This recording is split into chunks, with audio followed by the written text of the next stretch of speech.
Hello, happy Friday. Good morning, good afternoon, or good evening, depending on where you're joining me from in the world. It's been a big week. We had ACGHK in Hong Kong. We had San Diego Comic-Con. A lot of announcements, a lot of reveals, a lot of updates. We're going to talk about it today. Shuri's running around like a maniac. She might come and share her 2 cents. Who knows what she'll do? But I will say up front, there was a lot of companies showing a lot of things at SDCC.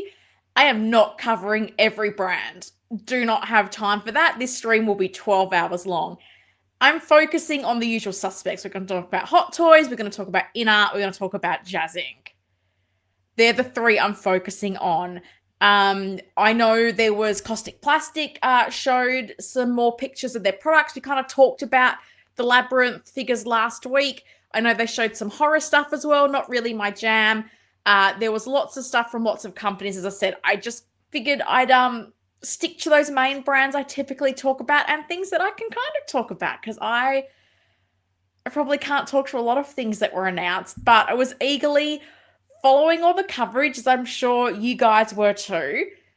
So we'll talk about it. Let's see who is here, goodness, to hang out on this Friday. Don't lose your words already. I fear this is going to be like a 3-hour stream, and I don't know how that's going to go, but we're going to give it a crack. We're going to do our best. Who have I got? I've got Tiny Art Guy, Happy Friday, Helen, Shuri, and chat. Some very exciting announcements and reveals this week. I'm going to say up front, I tried so hard to find the best imagery that I could for the stream. I was screen capping videos. I was trolling for photos. I think I have about 78 slides today. Hence why I'm going, it's going to be a long one. So I've done my best to find the best images I could. It felt like everybody wanted to do video. I still love a high-res photo. Where were the high-res photos? So I did my best. So I'm hoping that everything I've procured into this presentation will give you guys a good look at sort of what we got from those companies I mentioned earlier. I've got Figure Fan for Life, top of the day all. Yes, SDCC looks like a blast. I can't imagine how full on that would be.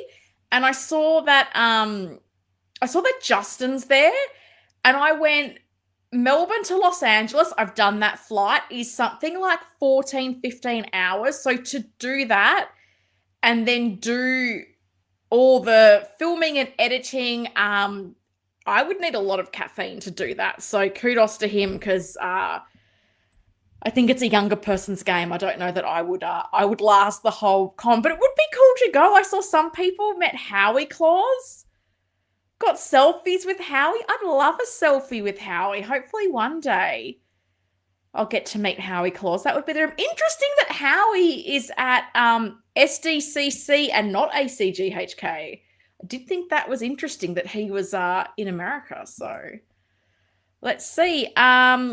We've got Gilbert. Hi, all. This would be the longest stream of the year. Look, I'm going to try not to, hence why I'm limiting how many brands I talk about.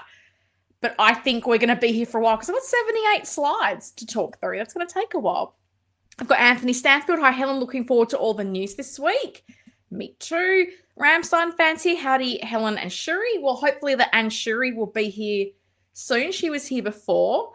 Kyle Goodwin's here. Hello. We'll catch the replay. Well, I hope you enjoy it when you see it, Kyle. JB Joker's here. Afternoon, Helen and chat. Excited for Aliens figures. My goodness, that Alien Queen is interesting. I've got some photos from the different cons because it feels like it looks quite different depending on the lighting. So I've tried to get, particularly from the Hot Toys perspective, I've tried to curate both pictures from SDCC and ACGHK.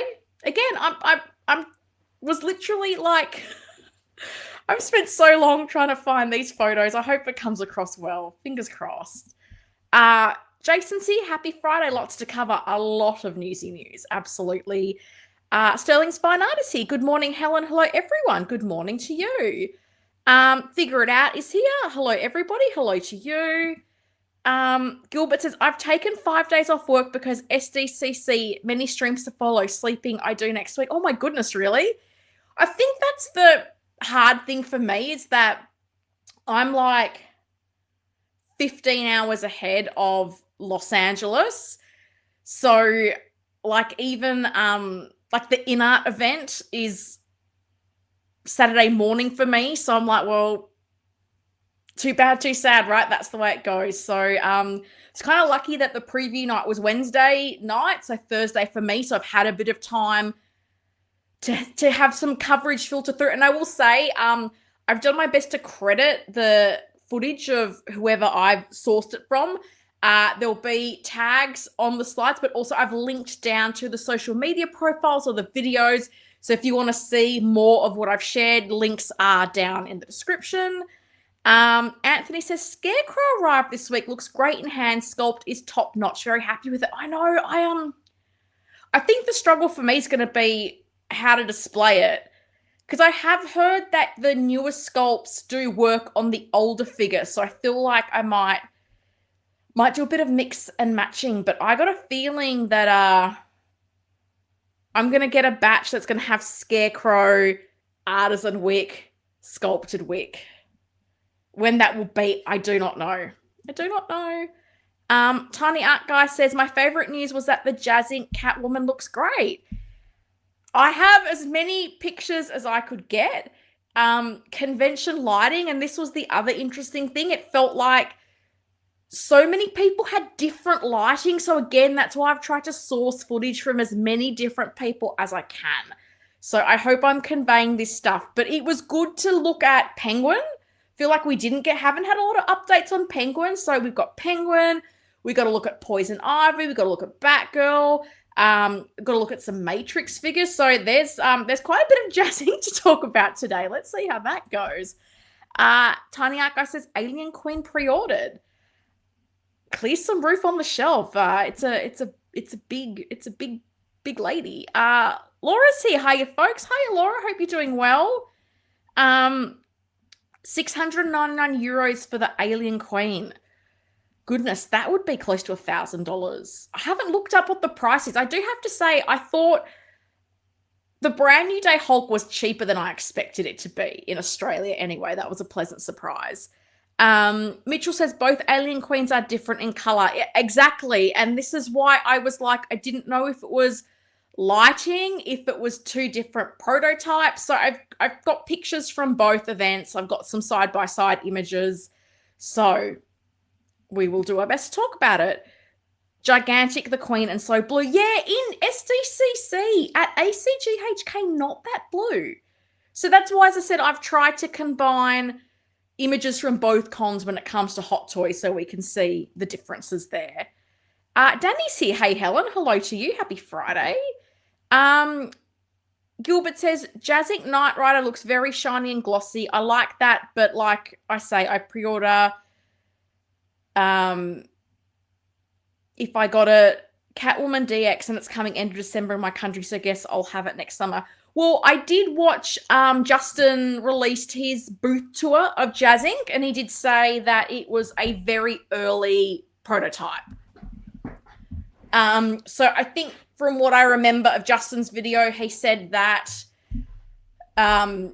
Yost had commented to him that like the paint was not perfect, it was still evolving, but they obviously wanted to bring something to Comic-Con, which, you know, fair enough. I can understand wanting to build a bit of hype about it, but I think this is going to be the interesting thing, because with some of the things we saw, like the Matrix figures, I'm wondering if they are very early prototypes and are prone to change quite a bit along the way. I know with the Tumblr, they talked about the fact that the paint application would be different. They'd be changing up the windows. The windows did look very yellow.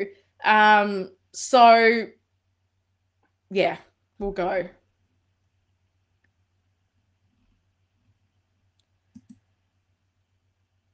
Mitchell, you missed my comment, the longer one. What longer one? I have read every comment. It literally blacks them out. Unless you put like a link or a hashtag, because then I think YouTube blocks them. But I think you said this last week, I missed some comment, and I'm wondering if you're trolling me, because I'm like, well, I've literally, I'm looking at every comment that I can visibly see, and they're all grayed out. I have read every comment. Good morning from Cali. Hello, JZ. Are you going to SDCC? Feels like a lot of people are going there. Is San Diego nicer than Los Angeles? Not a big fan of LA. I'm sorry, anyone from LA. I think I'm from a quiet city, so I struggle in places like LA and New York because I just find them way too busy. Knight Rider's kit is only 40% done. There you go. Thank you for coming to hang out. Let's dive into some slides, some newsy news, because we got a lot to get through, kids. 78 slides. I have the tumbler on order from JazzInc. Looks awesome. Look, the build of it is very impressive. As I said, the windows probably stood out to me more than the color, which I believe is going to change, because I was like, are they meant to be that yellow? I do not know. I didn't add any link. I'll retype. I'm sorry, Mitchell. I literally am looking through every comment I can see in StreamYard. And I know if you've put a naughty word, which I've blocked, if you've put a link or a hashtag, it will get blocked. So I can't see anything that I have not read. So apologies. I'm not sure what's happening with that. Winman's here. Hello, Winman. Good morning, folks. The pic next to JazzInc Matrix figure says prototype. It does. Quite a few say prototype. Catwoman, I think, says final production. But yeah, a lot of it does have prototype next to it. So I think some are probably more developed than others. So we'll take a look at it. Got Natalie Harris. Good afternoon, Helen and Shuri. Hope you're well. I'm good, thank you. I'm hoping Miss Shuri makes an appearance at some stage. That'll be nice. She can tell us her views on Comic-Con, but nice to see you, Natalie. Before we dive into the newsy news, I want to take a moment to give a huge shout out to my amazing channel members. Appreciate your support of, probably more Shuri than me, and fair enough. She is carrying a lot of burden when it comes to this channel. So big shout out to The Broke Collector, AJ Agrusa, Pop Culture Living Room, Kevin LaFranc, Aaron Broverman, Tijuana Mike, Keith Lee, Valkyrie Magnus, Ms. Batwoman, Bob Dylan, Blue Tattoo, Winman42, Blurred Dad Life, Moose Dream, Tiny Art Guy, Anthony Stanfield, Cousin Anthony Figure Posing Channel, Ramstein Fan, Hawk Benji, Batman Collectibles, Gojo 2005, Big Rib, Starchild L7, and Raymond Collector. Guys, thank you so much. I'm always amazed at how long this list is. Speaking of, Aaron's here. Hello, Aaron. Hi, Helen. Hope things are going great. I'm good. I hope you're well, Aaron. Nice to have you live in the chat. Mitchell says Hot Toys Alien Line, Neo Reloaded, Ballerina Wick, KP's Conan Warpaint, Factory Entertainment's Airwolf, JazzInc Knight Rider, and Matrix figures are coming home. Wow, that's a lot. The Conans look impressive. I'm very impressed with what I've seen from Caustic Plastic. Some of those Factory Entertainment figures, I don't know. I'm hoping very early prototype. But look, there's certainly a lot I liked. Am I getting it all? No, but we'll go along the way. We'll see.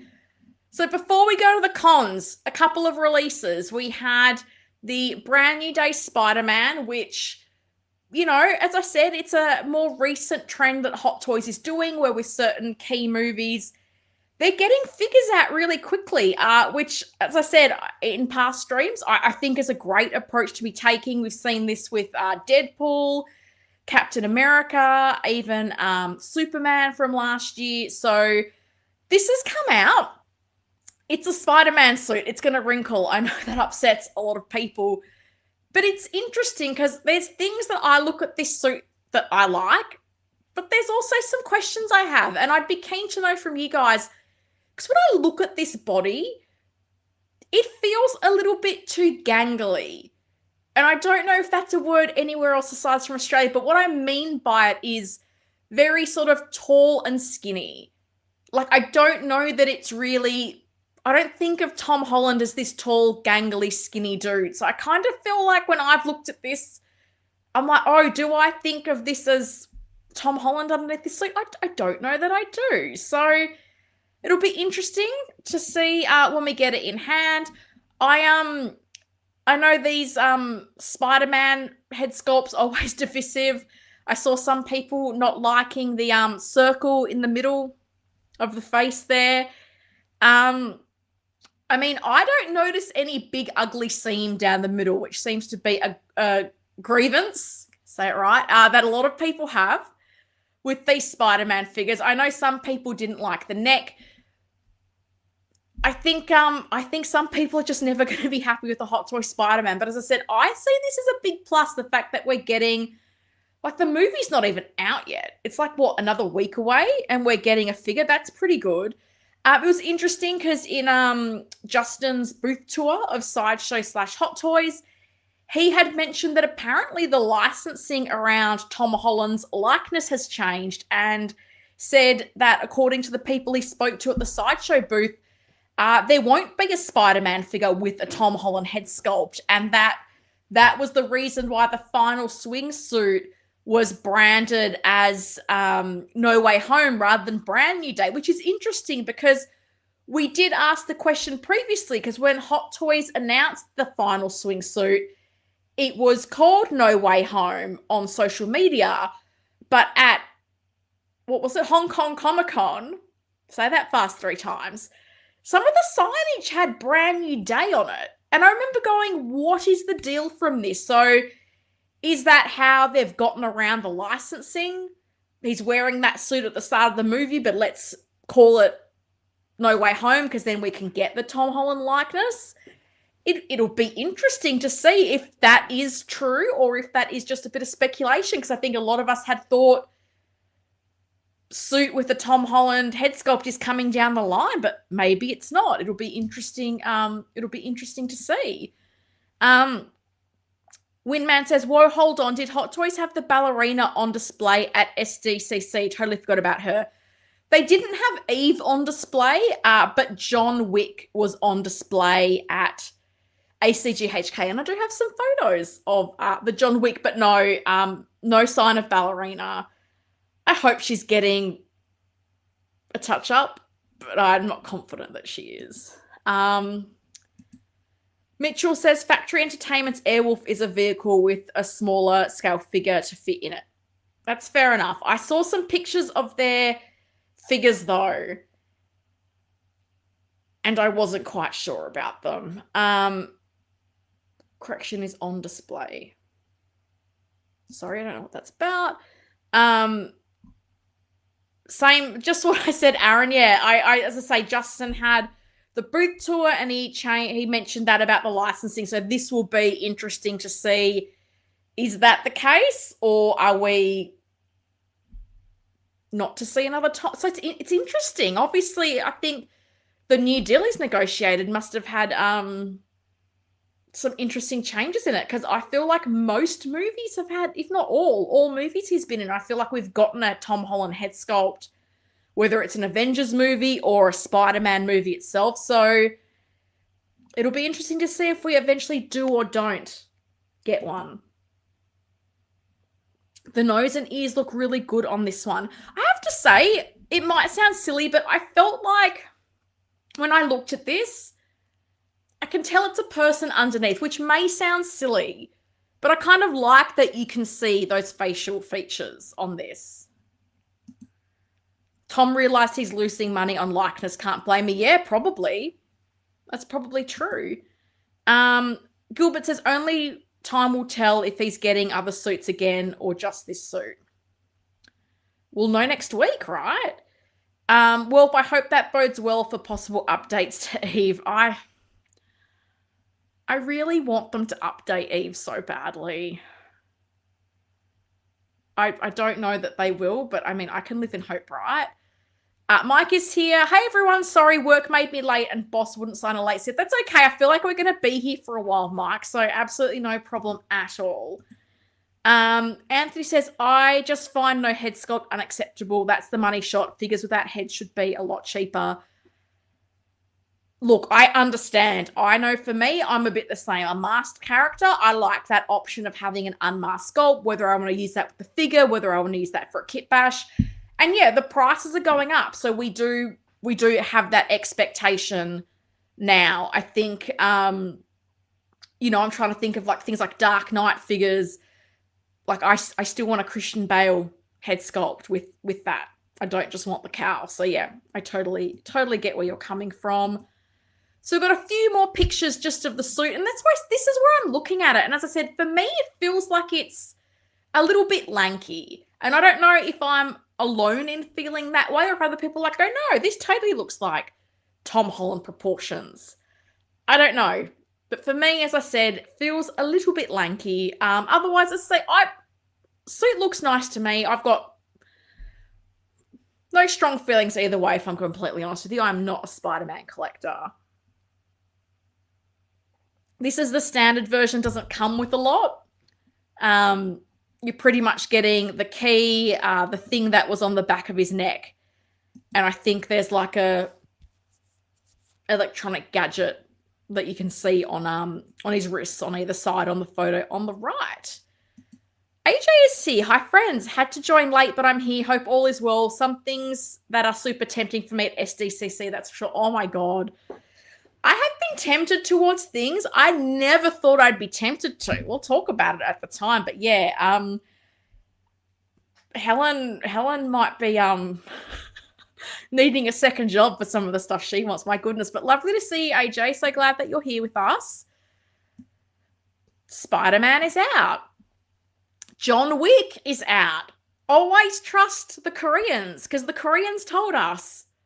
The next thing to release, John Wick Chapter 1. I had it on the thumbnail last week. And then Hot Toys. This photo on the left was the first picture they had. And I'm going to use the line. Looked real. Looked like a still from the movie. Because it looks so good. This looks so good. I'm so very happy about this. I'm so excited to be getting this. I am getting one of each. Couldn't decide. Getting one of each. So I've tried to put photos of both in here. I think both the sculpted and the rooted came out really nicely. I know some people have gone, why would you get rooted? It's slicked back. I think you can then mess it up if you want to. Like John Wick doesn't always have perfectly slicked back hair, but I think with the Artisan one, you've got the option if you want to have him in a bit more of a fight scene, an action pose, you can mess it up a little bit. You've got options, but I personally think both look really nice. The suit looks really good. I love that we're getting wired capes, wired jackets. This is the look number 1 with the shirt and tie. So this is our Artisan John Wick, and they're finally doing things like giving us the sort of attachments for the belt, like the magazine holders and the holsters for the gun, which I like because John Wick, he's got to hold a lot of things. Can't put them all in his pockets, Howie. What are you thinking? I love this. The sculpt looks so good here as well. So many weapons, so much good stuff to like. This is the sculpted one with the turtleneck. Part of the reason I got 2 is because I'm like, I don't know which look I want. Joke's on me. Ballerina one pretty much has the same suit at this, but that's okay. Sculpted one as well. It looks really nice. I don't know you can go wrong with either, is legitimately how I feel. And looking at these, I'm like, yeah, this is why I was so torn as to which one to get, because I think they're both just really, really strong. So I'm so glad Hot Toys has gone back to the well with John Wick. I'm super hyped. Super hyped. A mix of the sculpt and Artisan here. And I know we want to talk about the SDCC and ACGHK. We'll get there. You know I need to take a moment to talk about John Wick every now and then. Very excited for this. Anthony says, this Wick figure looks incredible. Could man in a suit be a contender for figure of the year? Dude in a suit, I mean, I don't know. Like, I feel like we've been a bit light on with releases, and I think the pending elephant in the room might be Doomsday. And how quickly do they try to get some stuff out the door? So I certainly think this is done very well. It comes with a whole lot of accessories, all the things that you would want with a John Wick. Like, for me, it's going to have a lot of sentimental value. Will it be figure of the year, though? I'm not sure. I think if you're a John Wick fan, though, it'll be right up there for you. Figure Fan for Life says, looking forward to this arrival. Does look great. It looks so good. In work, watching on the slide, boss can shove it. I mean, tell him you're doing cultural diversity training by trying to learn more about Greek Australians. Does that help? If I can help, I'll do what I can. But yeah, all the accessories you'd want with John Wick. Oh, he looks so good. I cannot wait. I'm hoping September I will have him with Scarecrow. That will be an expensive month, but it would be nice. I would laugh because I ordered the ballerina John Wick from Kit, and that's meant to come in quarter 3/4. I will laugh if I get that from him before I get this, which could happen. Aaron says, yeah, agreed on Doomsday. Apparently they're announcing figures from that on Sunday at SDCC. Yeah, they are. I've got that right at the end. We'll have a little bit of chat about the big teaser that they have. But yeah, I have to think they're going to try to get some things really out the door quite quickly. So it'll be interesting to see come end of the year what that full lineup of releases is looking like. Because there are quite a few things that are delayed as well, like Artisan Bucky we're still waiting for, the Suicide Squad Harley. There's a lot of Artisan figures that we still have waiting in the wings to be released. So Mr. Freeze is another one that I think has potential to be up there for figure of the year. Like, I was really taken aback by how awesome that looked when I went to Secret Base last year. So there will be some contenders, that's for sure. Let's talk about SDCC, shall we? As I said, did my absolute best to find the best images I could so we could talk about this. So I've got a combination of photos, which I was so grateful for, and stills from videos. So I've done my best. A lot of people seem to be taking more videos than photos, which makes it hard for people like me that aren't there to take their own footage, but that's okay. We'll power on. We'll do our best. So here's a look at everything that JazzInc had, or not everything, but I think more from a figure perspective. A nice look at the figures that JazzInc took. Again, in the interest of time, I'm not going through everything. I'm focusing on the Catwoman, the Penguin. We're going to talk about Batgirl, Poison Ivy, a little bit about Wonder Woman, and a bit about the Matrix figures. I haven't really gone into the animated figures or things like the vehicles because, as I say, interest of time, I'm trying to sort of focus on a few key things. But it was good to get this shot, and we can see like the Penguin and the Catwoman, you know, those dioramas are there. The Penguin certainly has like a ton of accessories with him, the different head sculpts. But interesting that they only had the Mayor Penguin. They didn't have the sewer version of the Penguin there. So we got both versions of the Catwoman. They are the final production versions. And then everything else we sort of have is a bit more of a prototype. But yeah, interesting that the sewer version's not there. And that wasn't really mentioned in Justin's video as to why the sewer version wasn't there. So I'm not sure what is happening with that. But all the head sculpts for the Penguin were there. Mike says, after seeing the Doomsday Clock for figure announcements this week, any consideration for figure purchases are on hold. That might not be a bad approach to take. JazzInc booth. What do you mean? I love JazzInc. Yes, need to know what offerings are to determine what will be ordered. Yeah, look, I think, look, as I said, the things I now want after SDCC are making me question a lot of purchases I have not yet made. So let's take a look. So, as I mentioned, I have credited people on the presentation, and in the description, there's links to the social media where you can see these for yourself. So there's videos, there's photos. Andy Maniloff is it Doggy Doc Designs, who does a lot of work for JazzInc. He's at SDCC, and he posted some really nice high-resolution photos, for which I'm very appreciative. So thank you, Andy. This is from a member of the group, Craig Goldberg, and this is for my own purposes because I did order this Batwing, and I think it's looking really nice. Probably the only JazzInc vehicle I will get, but I was really impressed with this. Quite a few people have posted images. This is scheduled to come out this year. There were some pictures of the Batman. I'm not really as interested in the Batman. Like, I did get the option D because I was like, in for a penny, in for a pound. But this Batwing looks really nice. I do love this stand where you can have it tilted there on the angle, and the stand is a Batman logo. Looks really nice. I'm excited for this. I'm glad I have it on pre-order. Very interested in an Agent Smith or 3. I think they had 3 on display. Gilbert says, finally, we see the regular base for Catwoman, what I've been asking for 2 years in many streams. Yeah, a lot of people have been asking what the base was. And yeah, we finally got a look at it. And it looked like, from Justin's video, some very strong magnets on the Catwoman base, which is very nice to see. I've got the Army Penguin pack pre-ordered.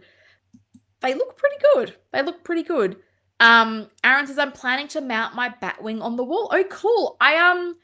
It will fit in my garage display. So I'm feeling like I was originally going to have my 89 to 97 collection on one shelf, but now I'm thinking I maybe want to have just the Burton movies in the garage display with the Batwing in the middle. So Batman on one side, Batwing, and then Batman Returns. And then I'll have the Schumacher movie figures elsewhere. That's what I'm currently thinking, because I don't want to have the Batwing just out on top of the cabinets getting dust, because that's what I had with my tumblers, and I really didn't like that. But yeah, Batwing's looking good, and from what Yost just said, is progressing well, so hopefully that's something that will be released this year. We got some pictures of the Batcave and the Batcomputer. I was not interested in this because I went, I don't have space. What do I need this for? And now I'm looking at it going, I like this. This looks amazing. Can I fit this somewhere? Can I make this work? I had no desire on this. And this is where SDCC and financial discipline do not mix. This looks really good. And the benefit, obviously, of some of the video footage we have is we got to see the clips of the screen rolling through. There's some really tiny screens showing that video footage. Like, it looks really good. It looks really good. I mean, JazzInc Dioramas, right? That's the name. The chair looks good. We've also got an early prototype of their casual Bruce Wayne. I was really impressed with what I saw of this Batcomputer. Got a bit of a look at the Bruce Wayne figure. This was a screenshot from Will's video. Link to that is down in the description. And again, we were told it's sort of an early prototype for Bruce Wayne. I know the outfit's not overly complex, but I mean, I see a likeness to Michael Keaton in that sculpt. That's always a good thing. It's got the sneakers. The chair looks really cool, seriously. A bit more of a close-up. It kind of reminds me a bit of the Mars Toys sculpt from the Let's Get Nuts Bruce Wayne, personally. And that's a good sculpt. I'm not saying that as a put down. I think Mars Toys did a really good job with that sculpt. And then some photos from the 6-scale salad here. So some different angles of it. It just, as I say, when you see it with the videos rolling and all that, it's super impressive. And then we got a bit of a look at the armory, which I don't think is something we've seen before. So good pictures of this were hard to find. So this is not a full shot, because the full shots I saw had a lot of reflections and things in them. I said I'm trying to find the clearest footage I could. So this is from Justin's video. This vault looks really good. There's a video in the JazzInc group showing the vault being opened, but like already as a prototype, like this looks really nicely painted. The detail looks really good. And then when you open it up, it's got like a full suit, what I didn't know is, do the gadgets come with it, or is it just space for the Hot Toys gadgets? But again, I looked at this and I think this was the accessory I was potentially a bit more leaning towards. Like, hey, maybe I can make the vault work. But I'm like, those two would look really good together. I'll be honest. Even as prototype, to me, these, both the Batcave and the vault, I think are super impressive. Let me catch up on the comments. Anthony says, pics from JazzInc booth I saw weren't great quality, but Battle Damaged Catwoman and Batgirl looked great. Matrix display looked promising. Poison Ivy looked dodgy, but could have just been bad pics. This was my thing, Anthony. That's why I said I have poured over so many different avenues to find the best images I could, because I get it. Like, convention lighting, not great. And I think sometimes it's going to sound weird. It can be overwhelming. Like, I know the first time I went to Secret Base, in hindsight, I would have done so many things differently when I filmed. So I think if you're not as experienced doing it for the first time, like, I saw some pictures where someone's got like a fluorescent orange bag and that just kept reflecting. And this is the stuff that, unless you do it, you don't really know. So people tried their best. And I was appreciative for what we got to see. But that's why I was grateful we got the very high quality video from Justin, and that Andy then posted some pictures, because Andy's pictures I think were very high quality. Trying to stay strong and not order the 89 Bat computer. Should we start a support group to try to not order that? Because I think that is going to be, I think it's $1,200 US. That thing's going to be more than 2,000 Australian. That's a lot of money, and that's not even with the vault. I think this looks great. Would love to have this piece. They both look so good. JazzInc dioramas are incredible. Space and cost are the critical points of consideration. SDCC equals blown budget. It sure does. Aaron says the Bat computer is amazing, but notes no space. Might be good enough to just get and figure it out later. I don't want to miss out. And this is where I was going. I was like, oh, well, just get it and work it out later. I'm like, oh my God, what are you doing to yourself? Great Keaton likeness. It's solid. It's very solid. Does anyone know if the Keaton Bruce Wayne is Yost? This Batcave display does look good, and the loop video clips shown on screen really make this stand out. Sorry, Helen. What are you sorry for? I'm agreeing with you. That is their Keaton figure. That is the prototype of their Bruce Wayne. So that is JazzInc's. AJ says this looks amazing. Seriously, I'm trying to find some hidden gold or something around my house. You and me both. I'm like, can I sell photos of Shuri's paws on OnlyFans? Will that get me some money? Armory I can fit, so even if I have to pass on the Bat computer, I'm getting the Armory. I'd be interested to know the dimensions of the Armory, because the Bat computer, I feel like it's quite deep as well. Like, I feel like it's 45 centimeters by maybe 60 and by 40 deep. So I'm like, I don't know. Good question, gadgets. Yeah, I'm not sure, because Justin talked about, oh, you can put all the gadgets in there from your Hot Toys figures. So that's where I was like, oh, so is that the expectation, or are they going to make their own? Because they've made their own suit. So at one point I wasn't sure about. I don't know if that's something they're still working out, what they're doing there. So I'm not quite sure. Jason says, yep, Armory is great. Also a nice addition if you have either of the Bale Armories, some consistency in the display. Yes, I do like an Armory. I do have a couple. Dr. No, hi, Shuri, Helen, and fellow collectors. Like button is free, by the way. I mean, thank you, because I've not mentioned that in 40 minutes. It's free. I'd appreciate it. I've got 45 people watching live. Hopefully, I'm climbing up to 45 likes as I speak. That would be amazing. Little Shuri would appreciate it. So, yeah, the vault is looking really nice. And just some more. These are some of Andy's photos, so a bit more of a full view of the vault. It looks quite tall. So, given that's got a full figure in it, I'm wondering, would that must be like a similar height to the Bat computer. That's got to be 45 to 50 centimeters, I think. I think that's going to be quite tall. And then just looking at the Bat computer, like in this photo in the middle, like you can see the additional accessories, like all these like files and like pictures of like Jack Napier's mugshot and all that. Like, there's some cool stuff in this. As I said, this back computer was something I was like, don't have room, not thinking about it, not for me. I don't need working screens. Seeing the video, I'm like, far out, that does look really good. Looks very good.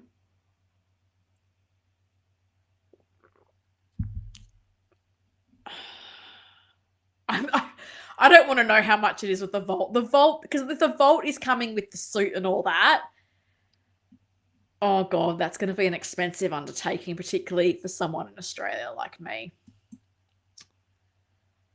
Catwoman! Shall we talk about the Catwoman? Don't forget, if you need some curtains, your girl Helen can hook you up with some beautiful paper curtains. A mix of footage. So we got a look at both the clean and the battle damaged version. They didn't have all of the snow effect pieces for the diorama. They did have the sort of snow for the top and a bit on the gargoyles, but that bit that's meant to be on the sort of, what do you call it, a ledge?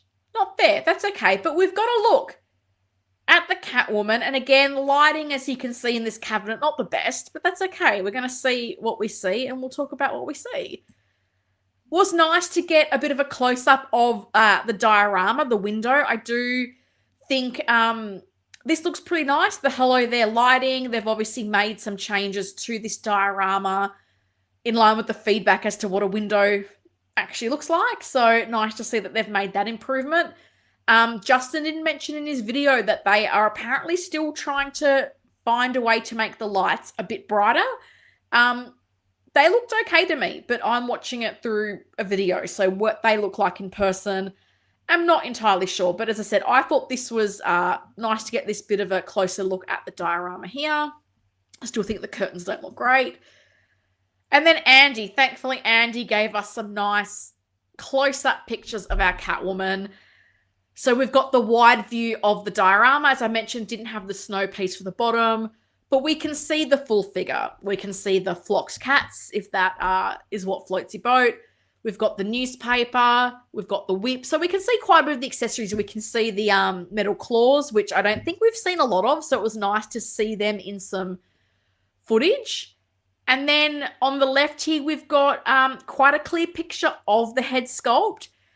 This is where I don't know if it's a difference in the sculpts or if it's convention lighting. Because in the pictures I've seen, it does look like there's a bit of a skin tone difference between the clean and the damaged Catwoman. Again, that could very well be the lighting because the lighting doesn't look great. But we've got some clear pictures of it. I still think that this photo on the right of the battle damaged Catwoman feels like the strongest of the Michelle Pfeiffer sculpts that they've done. I am going to reserve my judgment till I have mine in hand. I'm getting the clean DX.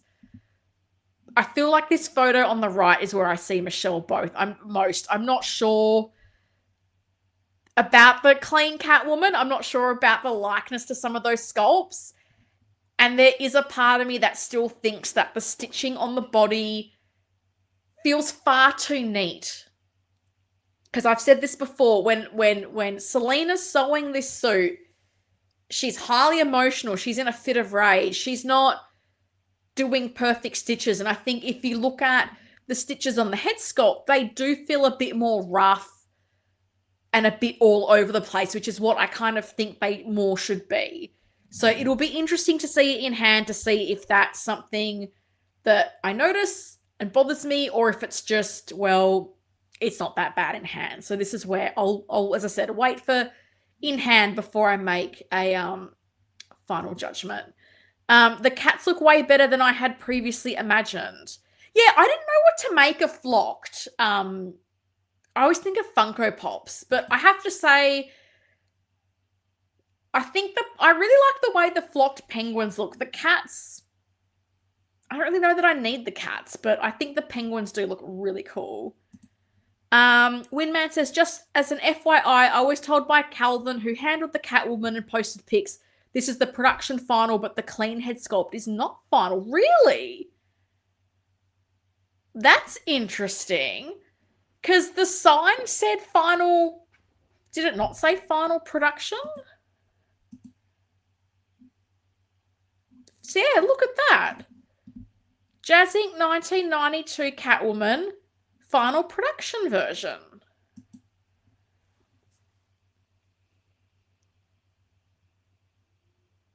Interesting.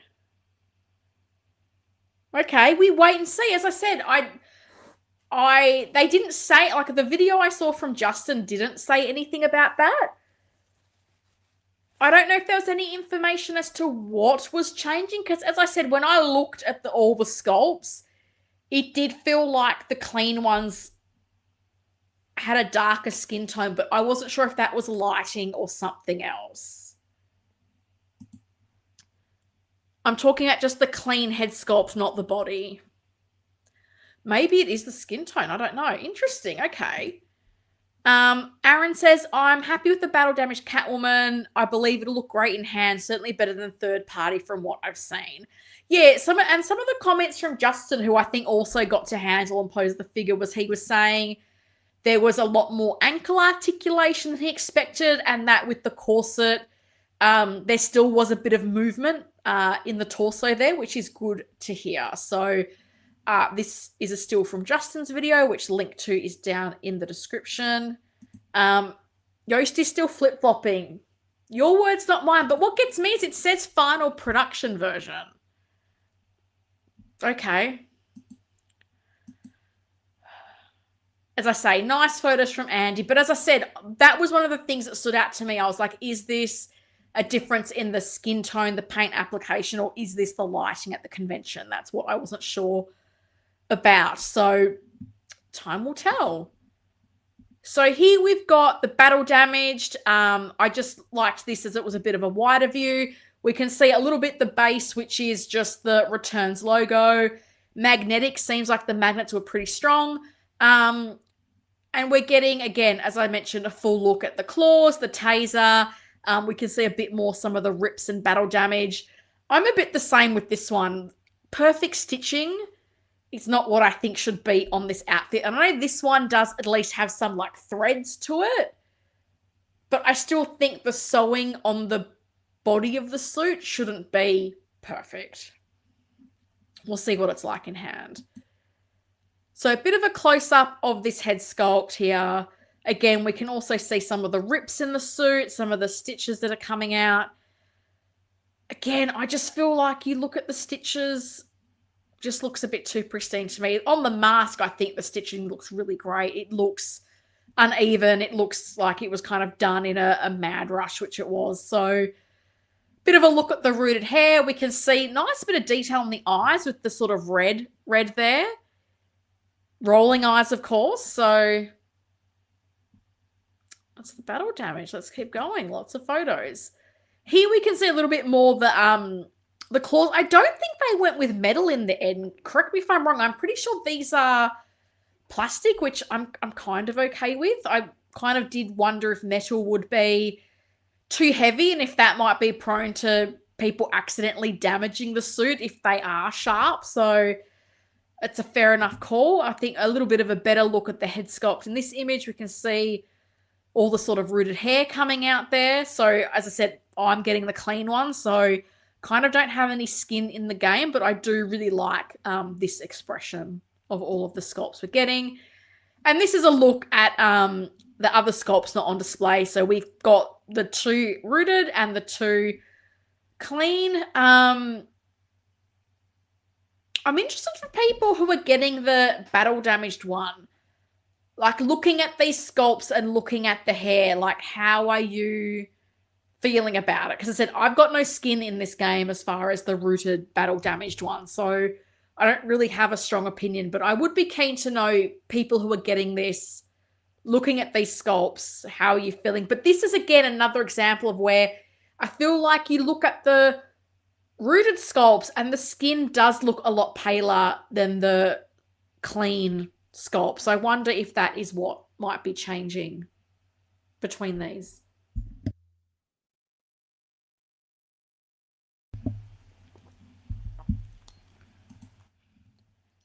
Gilbert's not a fan of the posing. I don't know who posed them. You can see the tongue version head. That head is bigger. I've got some more close-up images, so we'll pay attention to that. I actually think, from what I've seen, the tongue-out version probably looks like the best of the head sculpts that come with the clean Catwoman. It's the one I least want to use. That kind of disappoints me.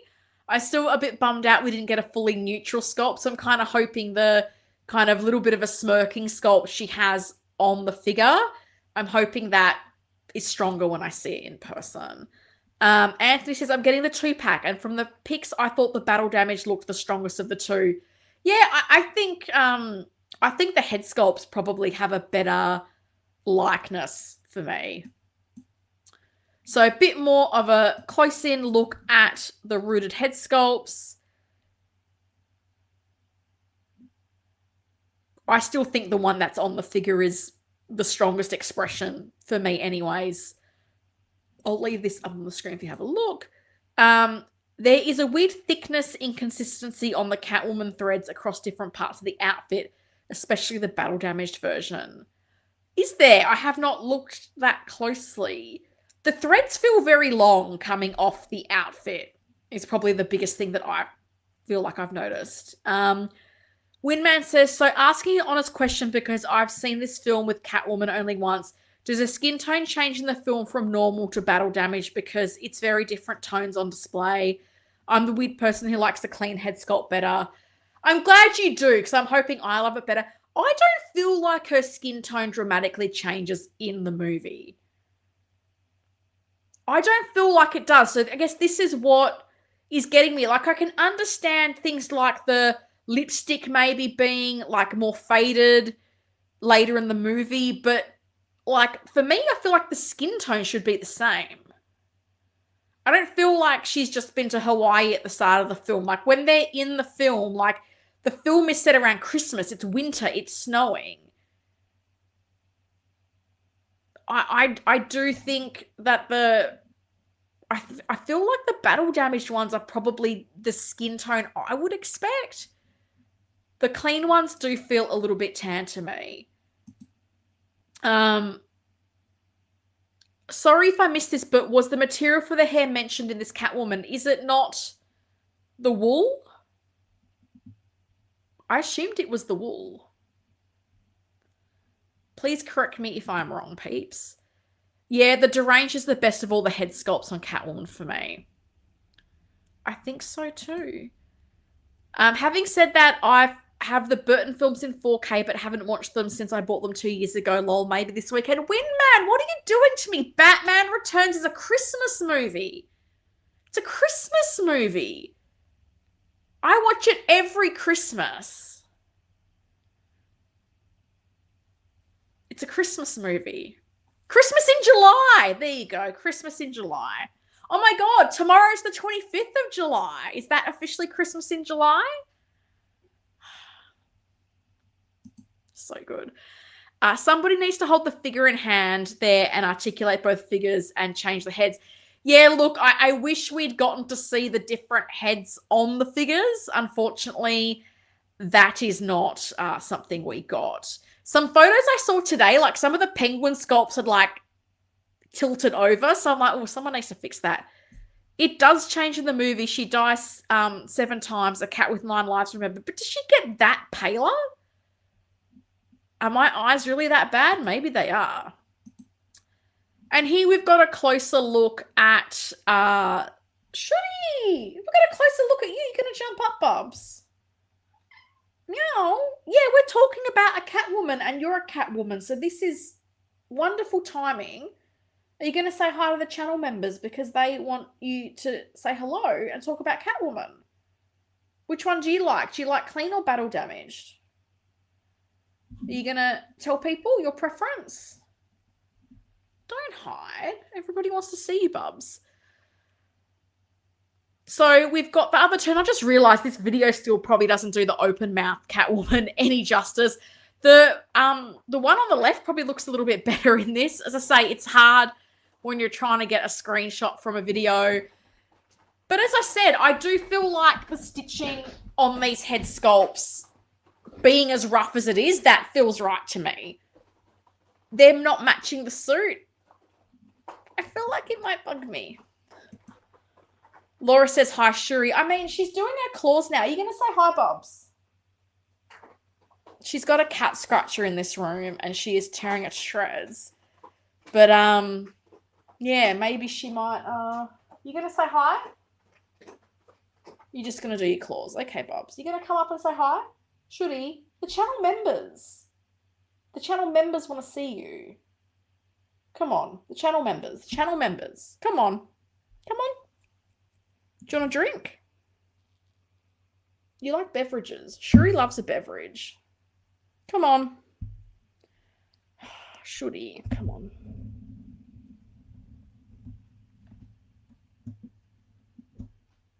Come on. Hey. I tilted my whole monitor. You gonna walk past so people can see your little tail? Look at that. Look at that tail. Not getting that tail on the JazzInc Catwoman. Shuri's beautiful tail. She does look dead and more pale. Okay. Maybe I'm wrong. The contrast between the neat stitching on the suit and the messy stitching on the mark is off. Thank you. I feel like I've been saying that the whole time. Like, the stitching on the suit looks too perfect. And then on the head sculpt, I think that is right. She's in a fit of rage when she's sewing that suit. So the stitching on the body, and that's my concern, is that this is going to bug me. It's yes, there's bits where it's half a stitch and it's not crossed over, but they are very neat and uniform and perfect. And the way it's sculpted on the head is rough, and that's how it should be. It should be rough. It's not changing, so this is what we're getting. I'm just hoping it doesn't bug me as much in person as it has in photos. AJ says, hi, Shuri, our cat Coriander is here watching too and says, hi, cat friends unite. Coriander's such a cute name for a cat. Hello, Coriander. And happy birthday to Xander. AJ's cat Xander had a birthday. Super cute. Little rascal that he is. Yo said he couldn't get good detailing for a metal claw, so he went plastic. Thank you. I thought that was the case, but I just wanted to double check because I remember, was it Full Metal Custom he got to originally do the claws? And as I said, that's a change that doesn't bother me because I was concerned given how big they are. Would they become heavy? Would there be a problem with them being sharp and damaging the suit? So I've got absolutely no problem with them being plastic. Shuri, fingers crossed. She's being a bit elusive to that young Shuri. I was here this time. I mean, I did my best, but it's because I've got like my desk and I've got a little step ladder, like a little footstep, and she was right here. Like her face was like right here, but the camera just didn't pick her up. So I'm sorry. Does she hand stitch the suit in the film or does she use a sewing machine? She uses a sewing machine, but she's like in a fit of rage. She's like she's not sitting there carefully, slowly going sewing. She's like all over the place when she's doing it. AJ says, thanks, he's hiding somewhere right now, but I'll give him some love when he shows up next, probably when he asks for food. Aw. Poor Shuri, her dinner was late. Why? Because Helen was finding new photos from SDCC and updating this presentation. Poor Shuri, she was waiting very patiently for her dinner. Got some more shots of the head sculpt there. But yeah, Penguin, before we go, look, Catwoman, you know, some people have been going, oh, it looks very third party. I don't know that it looks third party. As I said, I'm reserving till I get it in hand. I think the interesting question will be the final output versus the price. I think that's always a comparison people will make. I think you are getting a lot for what you're getting. I'm getting a DX. I think that's got 3 head sculpts. It's nice to see a bit more from the figure, to see the claws, to see the normal base, to see the diorama and whatnot. So we'll see what we get in hand, how long it takes. I know some people who've bought it direct from JazzInc have said they're probably not getting it till January. I've got mine from Kit, so it'll be interesting to see when I get mine. So final production pictures at last. Hopefully we might get some official blogger pictures, or maybe Andy will take some more photos for us because his photos were very nice. Helen needs a wide angle shuri cam to appease the viewers. I really do. I really do need a little shuri cam. I think it's what the channel members would like. Penguin.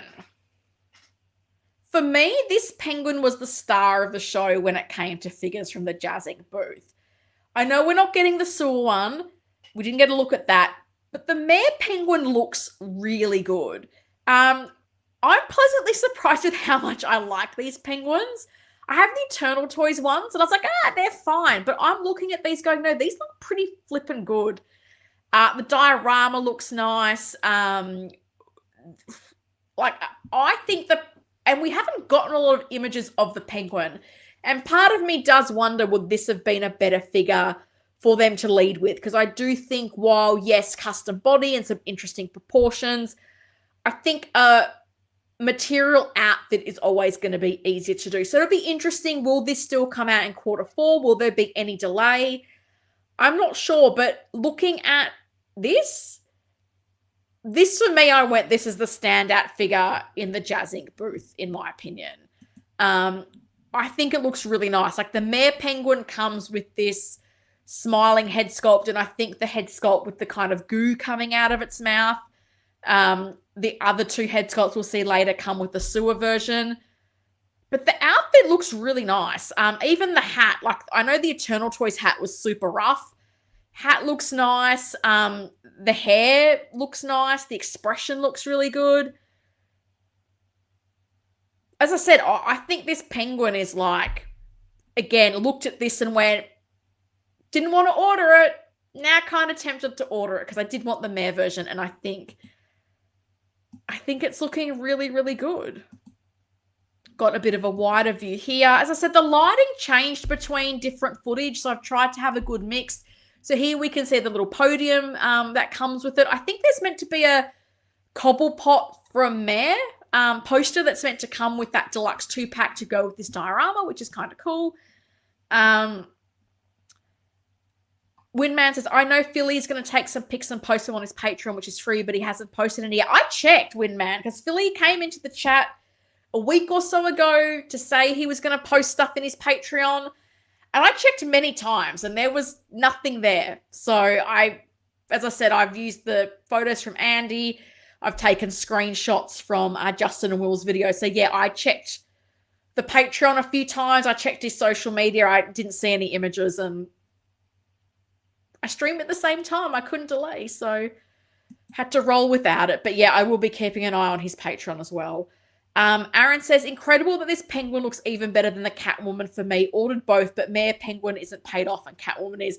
I think this penguin is the superior of the two.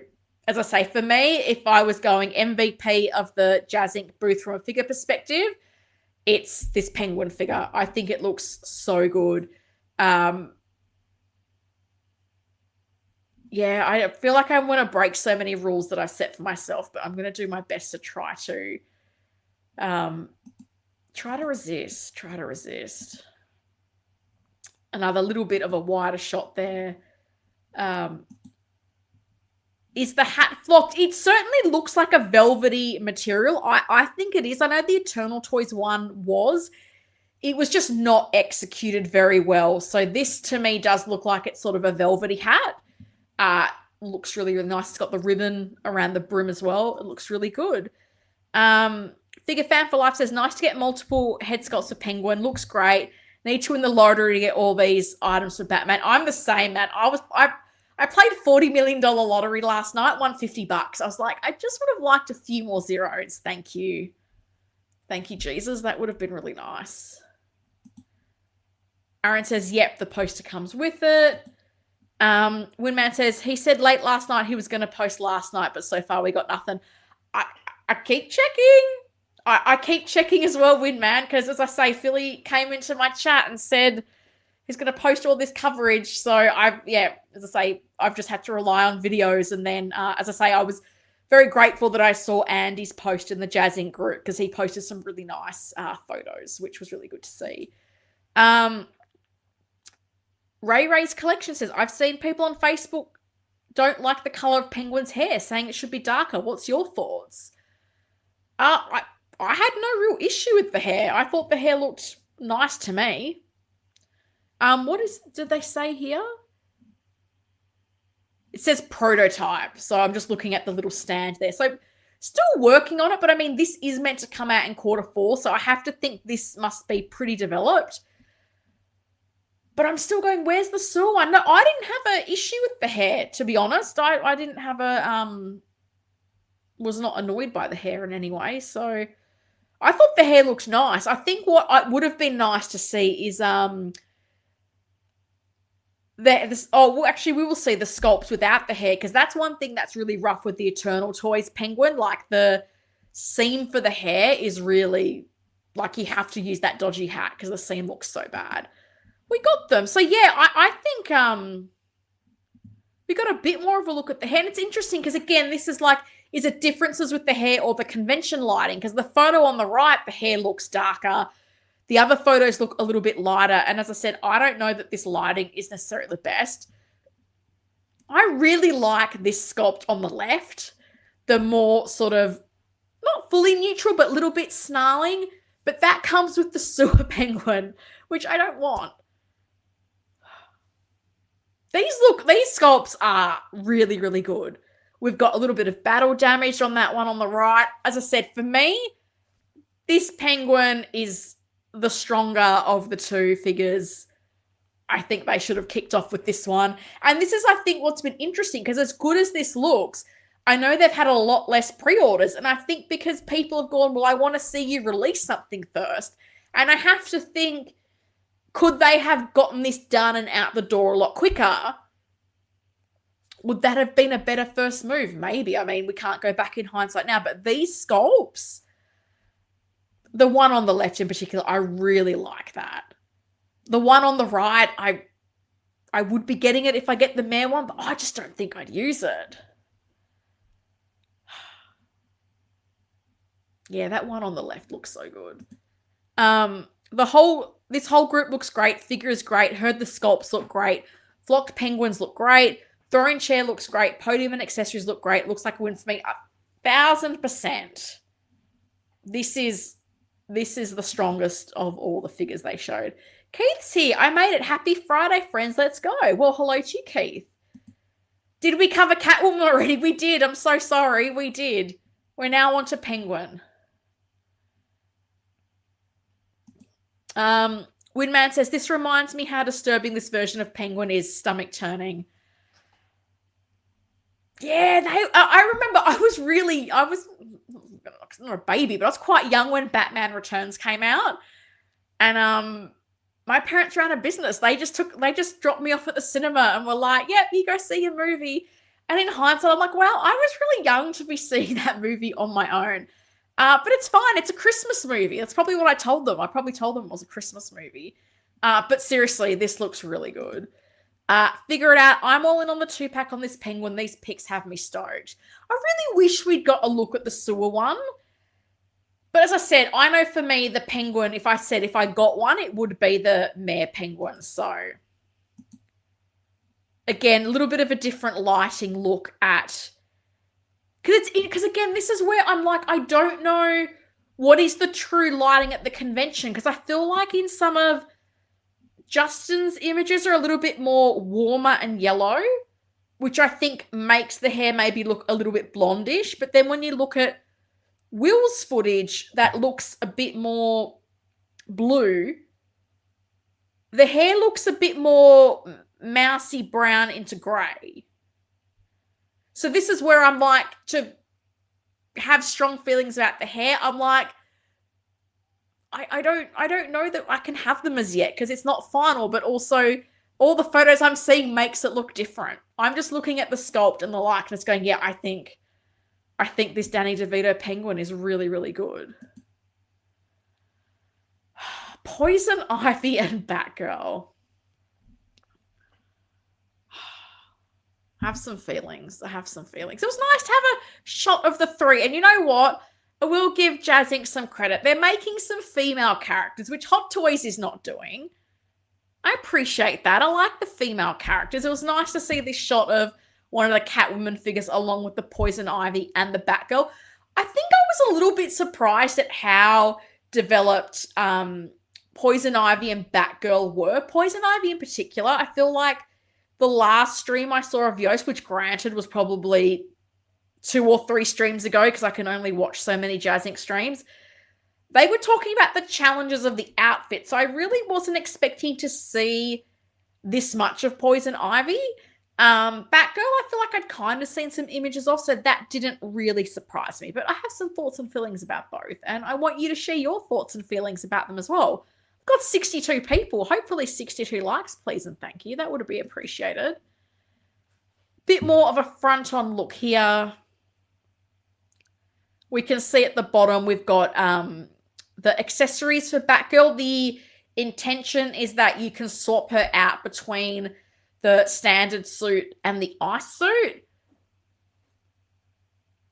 And I think how well they execute that will go a long way as to how good this figure will be in my eyes anyway. So nice look at them both again.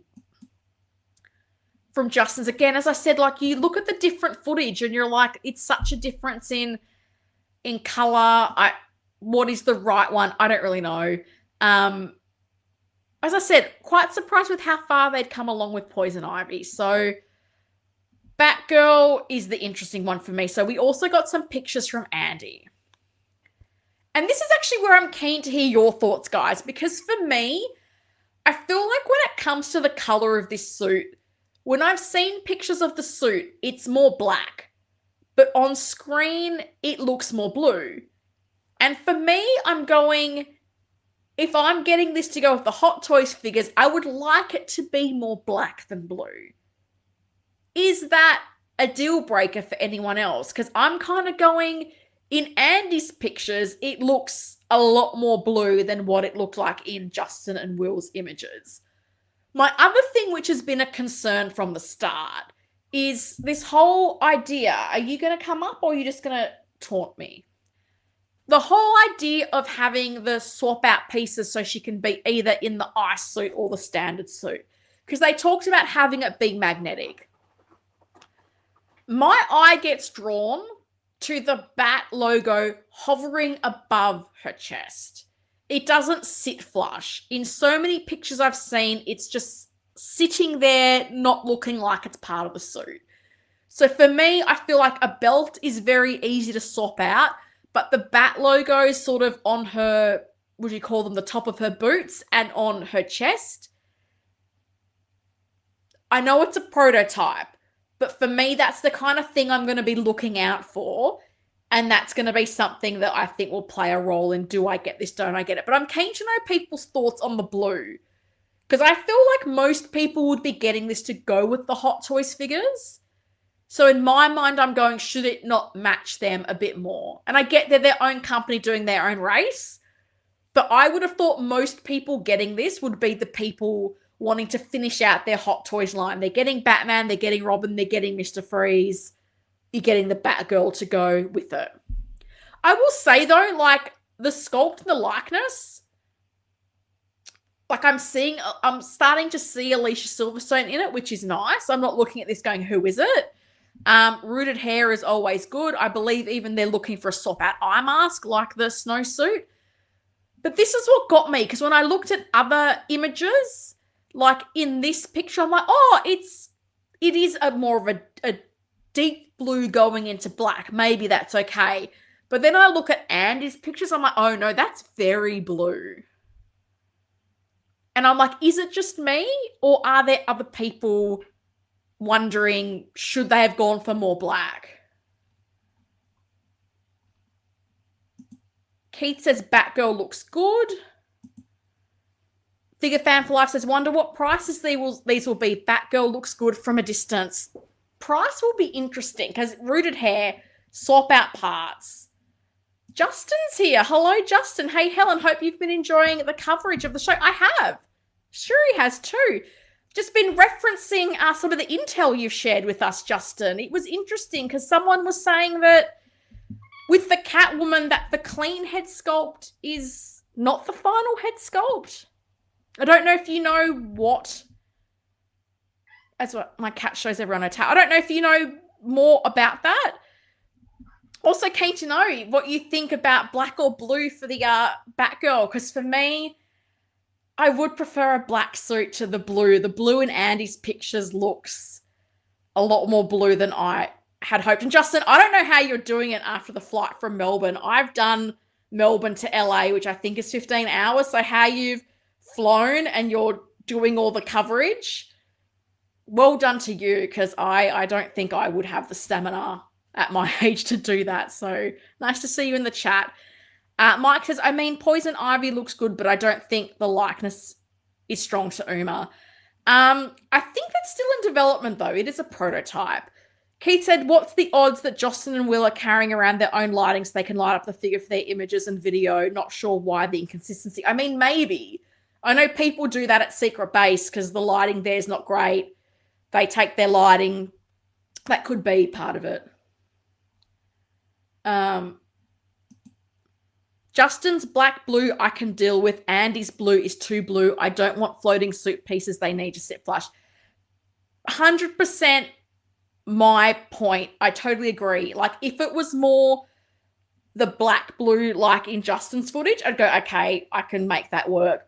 But also the floating bat symbol above her chest, I'm like, and again, I know it's a prototype, but if you're going to go out for this swap out magnetic, it needs to actually look like part of the suit. Because for me, that just, my eye just goes straight to this floating bat symbol above her suit. I'm not a fan. Figure Fan for Life would also prefer a black tone. Okay, not just me. Jason says it has to be darker to align with the Hot Toys figures. Excited about Poison Ivy once they dial in the likeness. Austin's here. Hey, Austin. Hey, Helen. I know I'm late, but I'm enjoying the conversation. Well, it's good to have you here, Austin. Justin says, mine was shot and edited to be as true to how it looked in person as possible. Lighting at the shows is tricky in those cases. They often leave cool and blue, but I had my own lights. Justin says, we asked them numerous times about Catwoman being final, and they were adamant they are all final. Really? Okay. Because I don't know if you know Calvin, low-key collector. Someone was saying that he shared some images and said the clean are not final. So, because I did notice a bit of a difference in the skin texture or the skin coloring between the rooted and the sculpted. I can't remember there being that big a difference in the movie. So I was like, is that convention lighting? Is that accurate? Is that something that they're refining? I don't know. Austin says Batgirl looks good. Yeah, I just want that suit to be darker. I'm really hoping it's not this vibrant blue like what we're seeing on the right. Justin, Michael Keaton is wearing Nikes at the back computer, not New Balance. Thanks for all your SDCC coverage. Yes, I do believe black would be a better version. Maybe Justin can have a word to Yoast and tell him the people prefer a black suit for the Batgirl. That would be delightful. Justin's saying he set his lighting to have it as neutral as possible. That's fair enough.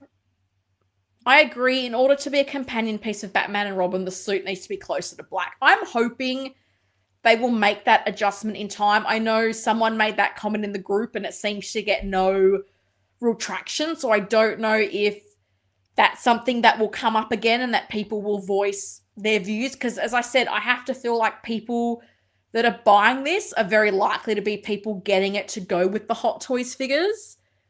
To have them as black and have her in a vibrant blue, I know, I think I'd find that quite jarring. Oh, okay. Justin says the skin tone was quite consistent and pale across all Catwoman heads. The lighting at the convention was not ideal, but I was impressed and was skeptical at first being their first figure. Okay, that's good to know. Because and I've said this all along. I've been like, I don't know what is convention lighting versus an issue with the figure. Because even because I've got you here, Justin. Because people were even asking about the hair on the penguin. Because some people were saying they thought it looked too blonde. So keen to know your thoughts on the hair on the penguin. I didn't have a problem with it, but some people have been saying they think it's a bit too light. So if you have a moment, that would be amazing. The hairline is exceptional on Batgirl. As I say, it's looking pretty good as a prototype, I have to say. Oh, Justin saying, I did a pose for the Catwoman but didn't make the final cut on the display. People were actually commenting that the poses were a bit meh, and I was like, I don't know who posed them, but I really hope the Catwoman comes out looking good in hand. I'm very concerned. I hope so too. I still feel like the stitching on the body being so neat compared to the sculpt might be something that bugs me. Justin says the penguin's hair looked perfect to me in person. Well, there you go. So this is the Batgirl one. I will be watching to see how this progresses. Feels like I'm not the only one wanting it to be a bit more of a black suit. So fingers crossed that, not that I think anyone from JazzInc watches my channel, but hey, if you are, make it black. That would be brilliant. Thank you. Then we got the Poison Ivy figure, which I have to say was more developed than I expected, and I kind of really liked this. I liked what I saw of this. The corset looked really detailed and intricate already. Her sort of I don't know, arm sleeves, would you call them, the tights, things that they'd kind of said they had been struggling a little bit with, I think looked really good. Is this the final head sculpt? Probably not. I think it's probably I don't know if it's the same one we've seen images of before, but I looked at it and went, I can see Uma there. I hope they keep developing it a little bit more, though. Same with the Alicia Silverstone one. I think you can see a bit of a likeness, but I hope there'll be a little bit more revision to come. But we can see she's got the sort of flowers in her hair. I don't think the previous photos we saw had that. Picture from Justin's video, link in the description. I think it's a solid foundation. I really do. Like, it was impressive even just to see her hands with the sculpted ring, the sculpted leaves in the palm. There is quite a bit of detail to it. I think that corset looks really good. I don't know. It looks very solid, so I don't know how much you're going to be able to move her torso with it. I guess that's one of the things that time will tell. Okay, went way too far with that. I thought I had a more... I guess this is my more zoomed out look at the Poison Ivy. But as I said, like the outfit, like you've got the tights with the sort of vine detail. She's got the cape that's got some different colors to it. Like, I think for where it is, it's looking really good. As I said, hopefully head sculpts develop a little bit more. But for the prototypes, I think, you know, these are trending well. As I said, please make Batgirl black, and can we fix the hovering bat symbol? That would be great. Have to run, Helen. Heading back there now. I'll ask about the blue suit on Blackgirl versus being more black. Justin, thank you. You're doing a service to us all. Looking forward to more of your coverage. I've watched the video so far, and I'm guessing you'll have some footage for us from the InArt event. So that'll be exciting to see. So thanks for dropping by, and I hope you're actually getting some sleep while you're over there, because time difference, long flight, that is a lot. You okay there, madame? So yeah, let's hope Justin can put in a word to Yosh and we can get a bit more of a black suit on Blackgirl. Batgirl. Goodness, losing my words. It's not even that late. Austin says, I'm not feeling the Poison Ivy. It's looking a bit toyish, Barbie doll-like.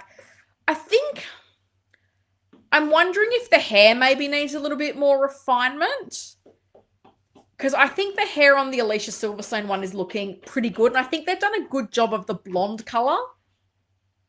I don't know what she's doing. But as I said, this footage of the Ivy sculpt looks better than the photos I feel like I saw in the group. But as I said, I'm hoping they continue to work on it. I'm hoping this becomes black, please and thank you. Keith, you took the words out of my mouth. Wonder Woman's body looks greasy. She looks like she's oiled herself up and she's off to the beach to get a tan. I totally agree. I think Justin's video said it's a very early prototype. I still think the hair looks very tall. I included this in there because I know there's a lot of people interested in this Wonder Woman figure. It's not one for me. But yeah, I know when it went for pre-order, they said it wasn't the final body. But then part of me kind of thought, should you not have the final body if it's going up for pre-order? Like, so people know what they're getting. Because my whole, like, we've seen this trend of, like, Catwoman had high pre-order numbers, Penguin didn't. I think people want to see and know what a production piece is. And we've seen with the Catwoman, that body, I think there was about 15 or so different bodies. So for me, I am like, I don't get the rush to get things out on PO. Like, why not spend a bit more time and give people a sense of what they're actually going to get? Anthony says, Poison Ivy's hair needs more depth with some color variation to look more realistic. I think that's a really great point. I think it was all very one color. Looked very bright. So hopefully that's something that comes with time. I do agree it probably looked a little bit doll-like. I'm not a businessman, but I wouldn't showcase that figure with that body. I mean, I've had people kind of make similar comments about the Matrix figures, thinking they didn't look that well developed, and was that Trinity figure worth having on display? I don't know. I think sometimes with JazzInc, there's an eagerness to show, and I think that's not always a good thing with collectors, and the way we do get our little magnifying glasses out and pour over every detail. Yeah. Austin says, what in the world is wrong with the Wonder Woman body? This is totally off base. The hair is messy. This is concerning. Yeah, as I say, I included it. There wasn't actually a lot of footage of this Wonder Woman. Like, it was really hard to find a lot of footage of her. But yeah, what I saw, I was a bit like, oh, I don't know that this is exclusively convention lighting, because I remember with their own product images when it went up for pre-order, it looking very shiny. You only have one chance to make a first impression. I agree, Keith. And this is part of the reason why I've kind of said, if I get more JazzInc figures in the future, I feel like, I don't know that I've enjoyed the journey of the Catwoman figure. I feel like I'd be more inclined to wait till they go, pre-orders are getting cut off, and go, great, what does it look like? Do I like it? Because I feel like with the Penguin, A, I think we've seen less, but B, I'm like, I got no skin in the game, because the NRDs, they are not small. You're asking people to make quite a big commitment to pre-order these figures, and to be like, this is not the body, I'm like, well, what am I paying for? So I feel like some of these actions are not helping them get higher pre-order numbers. Aaron says, I ordered the Wonder Woman to go with Christopher Reeve. I'm a bit disappointed. I told Sean Dabbs and he promised improvements. He's hoping well. I got my fingers crossed for you. What's this Wonder Woman, prototype or final? Prototype. I'm pretty sure Justin's video said early prototype. So who knows how many revisions and votes there might be in the group. Figure Fan for Life says, I don't like how their Wonder Woman looks so far. Not a fan. Liked the series back in the day, but this isn't doing anything for me. It's not doing anything for me either. Austin says, I think the kids messed up Wonder Woman really bad. Yeah. The kids got some work to do on the Wonder Woman. And as I mentioned, we also got a look at the Matrix figures. So we've got the Trinity and the Agent Smith figures. I think this is one, as I mentioned before, that some people had commented to me that they felt like needed a little bit more work. I've actually seen the Matrix now, folks. What a treat. The lower body doesn't look very good so far. The lower body has, I think, tights. But I have to say, like, something around the hips and the top of the thighs feels a bit weird. I don't know if it's like, it looks almost like there's like a, you know how sometimes with the silicone body you can have a bit of a, like a seam, like a line? It almost looks like there's a line there that is unfortunate because obviously she doesn't have a lot of outfit. So that's kind of not an ideal place to have a line like that. Okay, maybe not just me that noticed that. But anyway. Got the Matrix figures. So this is another photo of Andy. So we've got this diorama, how this comes, who this comes with. We don't really know. We've got some pictures of Trinity with and without the jacket. She's got a fully seamless body as well. Not wrists though, like hands connecting on. But the body is seamless, which again, for this kind of outfit, very similar to the Catwoman. I can understand that choice. Agent Smith likeness to Hugo Weaving. I mean, it's still in development, right? I don't get a strong, I get a bit of it, but I'm not going, that's money in the bank, get that. So a quick look at the Matrix figure. So that's a bit of a closer look at Trinity.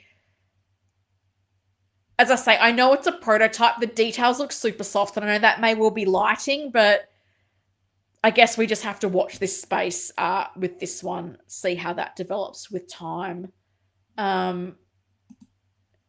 And then, yeah, the Agent Smith, again, I'm taking screenshots from videos. I did my best. I don't know.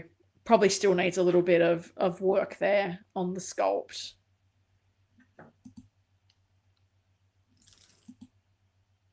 And then these were some pictures from the 6-scale salad. Yeah, the details on the sculpt for Carrie-Anne Moss do look quite soft. We got a bit of a look with the jacket there. I know the lighting is very different in these, some kind of a filters on them, but I thought it just kind of showed the jacket and the suit a little bit more for the Agent Smith. But I'll go back to this Matrix figure while I see what you guys had to say. It's striking me as seamless, seeming very Barbie-like. Not sure why, but it is. Oh, interesting, AJ. Is that the Wonder Woman or the Trinity?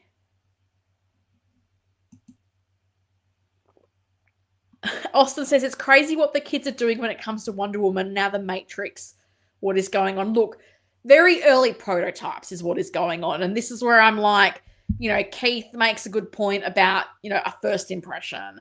And I get you want to go there and show them the licenses you're doing and whatnot. But I do agree. Do you want to take stuff that's maybe not to standard? Because you'd look at that penguin and go, oh my God, amazing. But then you'd look at some of the other figures and go, oh, like, is this the gap in the quality?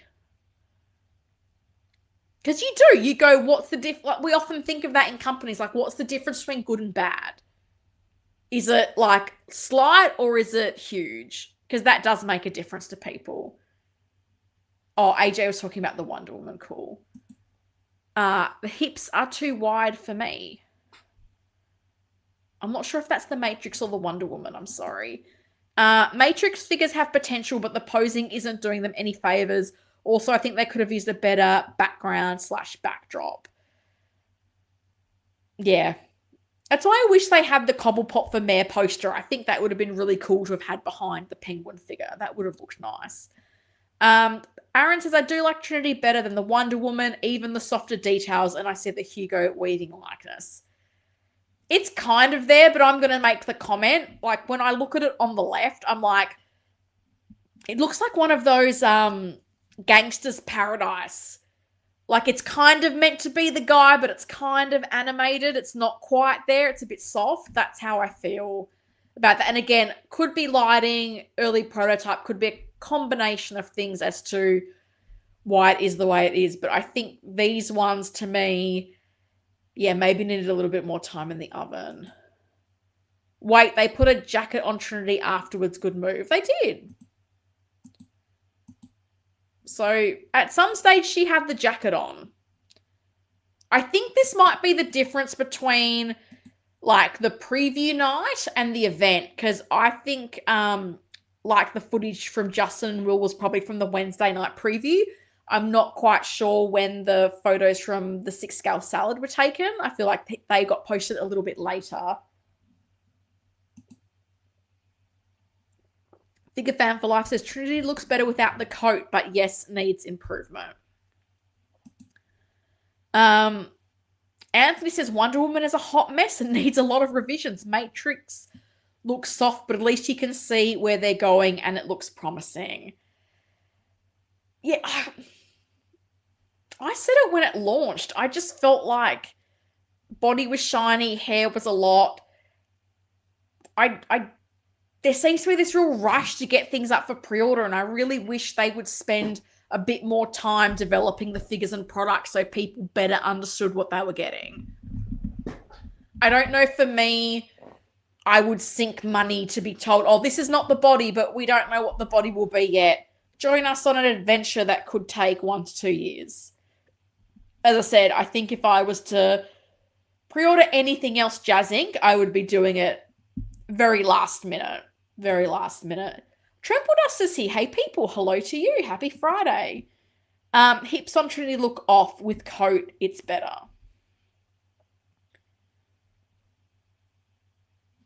Maybe.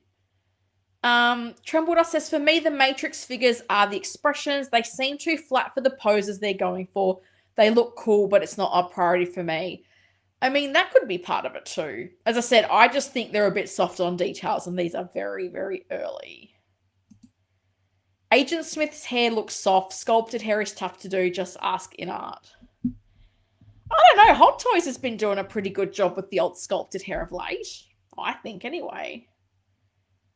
Trembledust says, Hot Toys Matrix 2 Neo is the only Matrix rep I have in the collection. I will have in the collection. Yeah, I've only seen the first movie, which I saw a couple of months ago.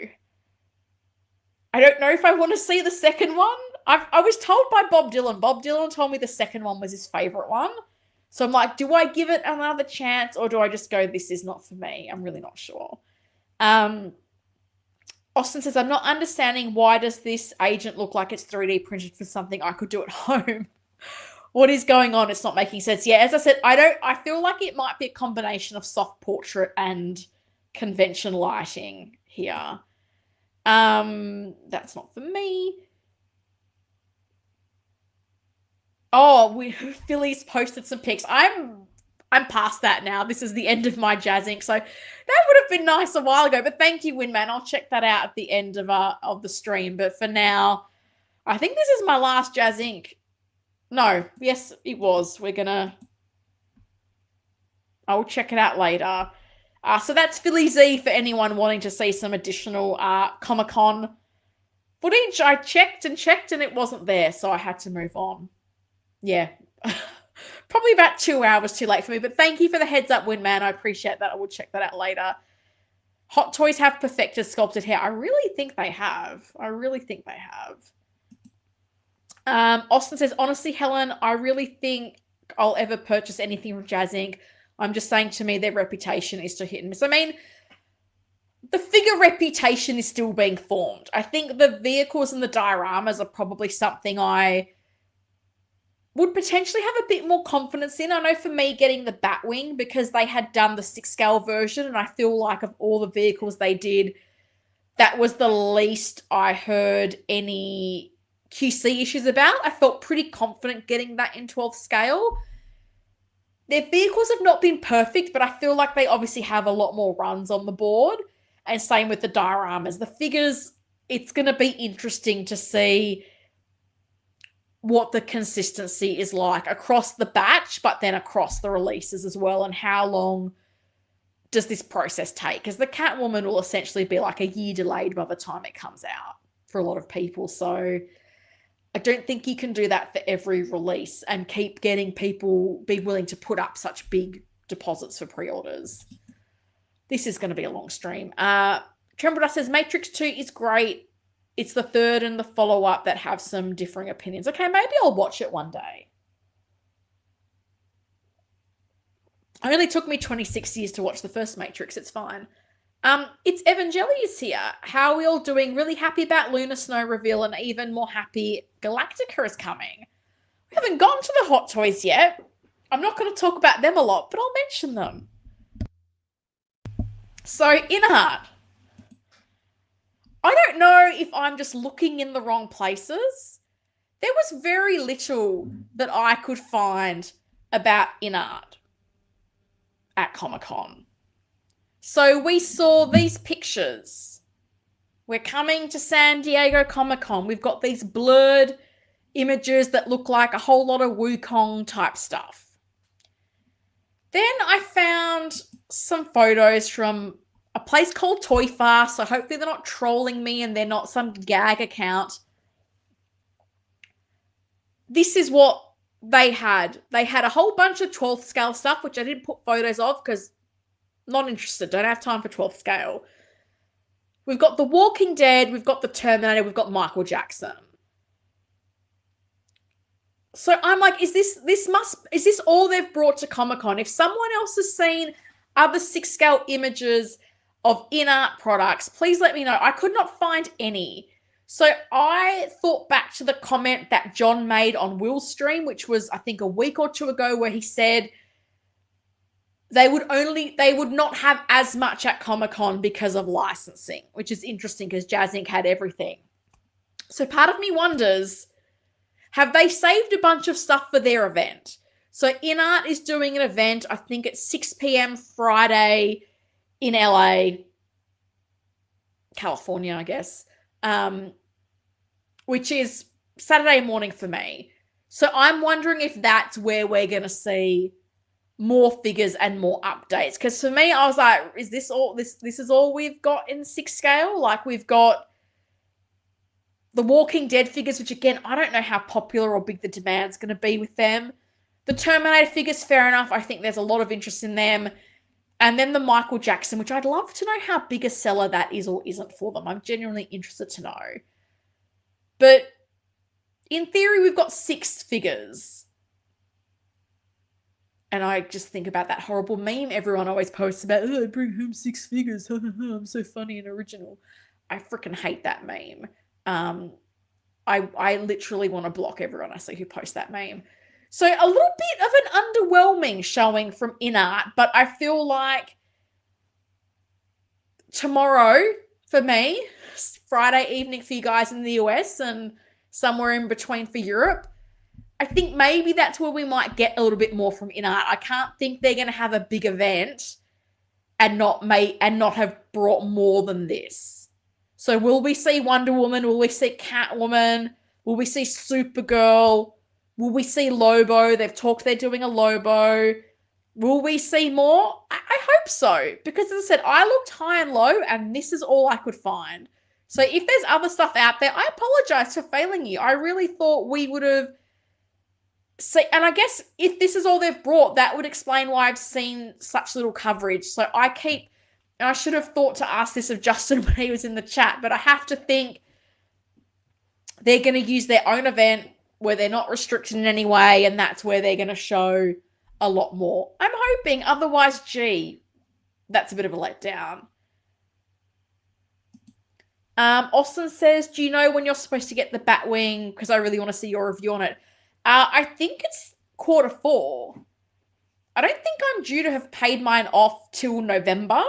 I'm on a payment plan, which is nice. I've ordered direct from JazzInc. I've never had a monthly payment plan like that.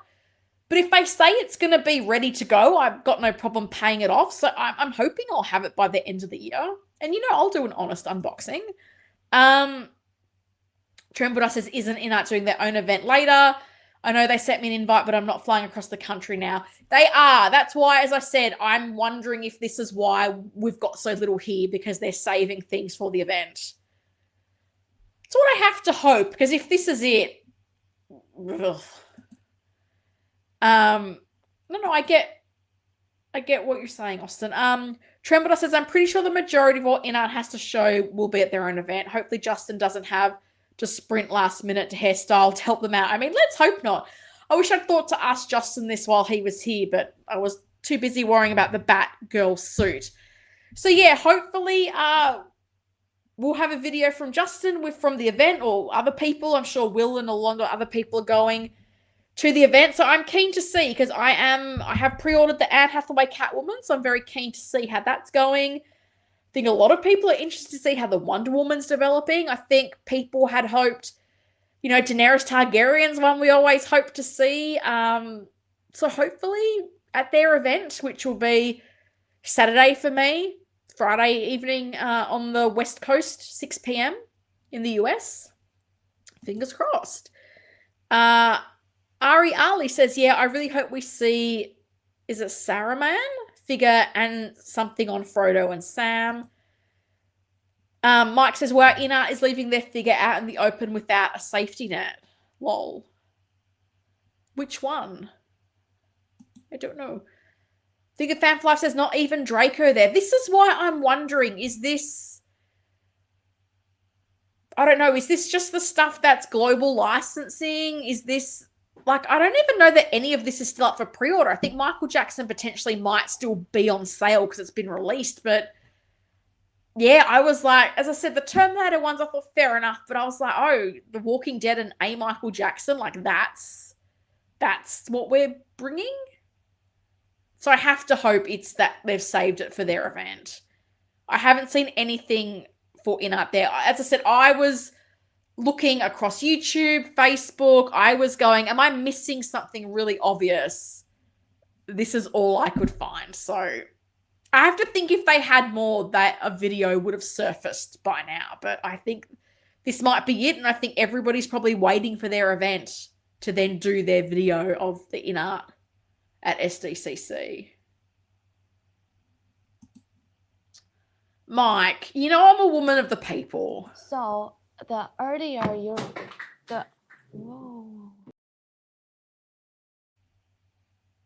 Let's do it again. So the earlier whoa. When is their event, chat? Now you can ask Helen. The event is Friday night, 6 p.m. in San Diego. So I have a 15-hour time difference with it. So I think in Los Angeles at the moment, it's 8:50 a.m. So I think maybe 10 to 12 hours time. I'm hoping I'm still asleep at that point. So yeah, 6 p.m. Friday night in California. So as I said, not a good time for me and my stream, but that's fine. Not everything revolves around me. Austin says, I don't trust JazzInc products. I'm very concerned with Yoast not checking up on what the kids are doing. Yoast needs to leave the warehouse or the office. Look, Austin, that's actually a good point. I have often said it strikes me as interesting that Yoast doesn't seem to want to go to China to do QC. I feel like nobody has an eye for these products the way he does. And I think we've seen with some of the QC issues of the vehicles, even though there's been times where with the 89 Batmobile, he said, oh, we've sent members of the Dutch team. But then those things went out the door with problems. So I kind of don't get why he's not prepared to go and do that. I think it's a very big difference to be there than to just be sent videos and photos.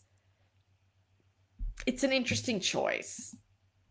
I've made Mike's day. You're welcome.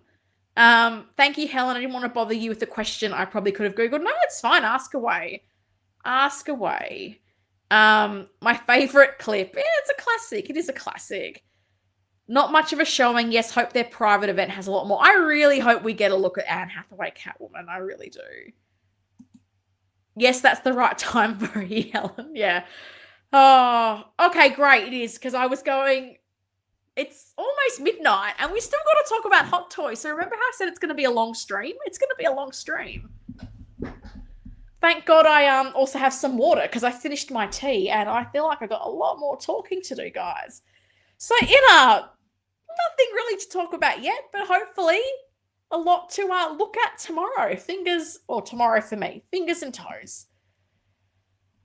Oh, good old Helen didn't even caption the photo properly. Photo credit, not just hot toys. Hot toys images all have their little watermark, but I do have a post out to their Facebook page in case you don't know who Hot Toys are and you don't know what they're doing. Keith says, I love long streams. Well, I feel like I'm going to be here for, God, another hour. I don't know. It's going to take a while, guys. It's okay. I haven't had a long stream in a while. It's a blast from the past, the long stream. Honestly, the InArt clip is looking kind of weak. I mean, long stream. Mike's happy. I know, Mike, you just need some orange chocolate now to be your idea of heaven. Helen, grab some Red Bull. It's funny. I actually was telling someone this week that the one time, story time with Helen, the one time I had Red Bull in my life, ironically enough, was in Los Angeles. I feel like it did nothing for me. And I was falling asleep on a tour bus and it was not great.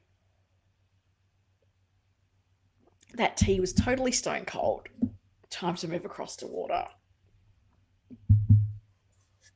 All right. Get strapped in for the next hour, folks. Going to be here a while. No sleep for Helen. Helen, who says I'm not eating orange chocolate right now? I mean, I just assume that's your natural state. I just assume you've got like a Hot Toys figure in one hand and some orange chocolate. Maybe like a Terry's orange chocolate in the other hand. An hour of Star Wars talk. I knew it. Oh, you wish, Jellyfish. No Star Wars talk at all. So I buggered up the photo credit. Apologies. So for the Hot Toys coverage, I've got a mixture of footage from ACGHK, a mixture of footage from San Diego Comic-Con. This is what the display looked like at ACGHK. Both events obviously have the big countdown for Doomsday. And we'll talk about it at the end because I'm keen to hear your thoughts on that. So, interesting that Howard was at San Diego and not the event in Hong Kong. Fair enough, Howard, you do you. So, we got a bit of a look here as to, and a lot of these were announced before the event, which I don't really get bothered by. I kind of like that we got the announcements with the proper promo images and then we got the in-hand look of them at the conventions. So this is just one of those, I guess, promotional flyers where we can kind of see quite a few of the figures that were announced that were going to be available at the con and whatnot. I'm not going to lie. I look at some of those Hong Kong prices with so much envy. Would be nice to get some of these figures at those nice Hong Kong prices, but I live in Australia, so I get the markup on the markup.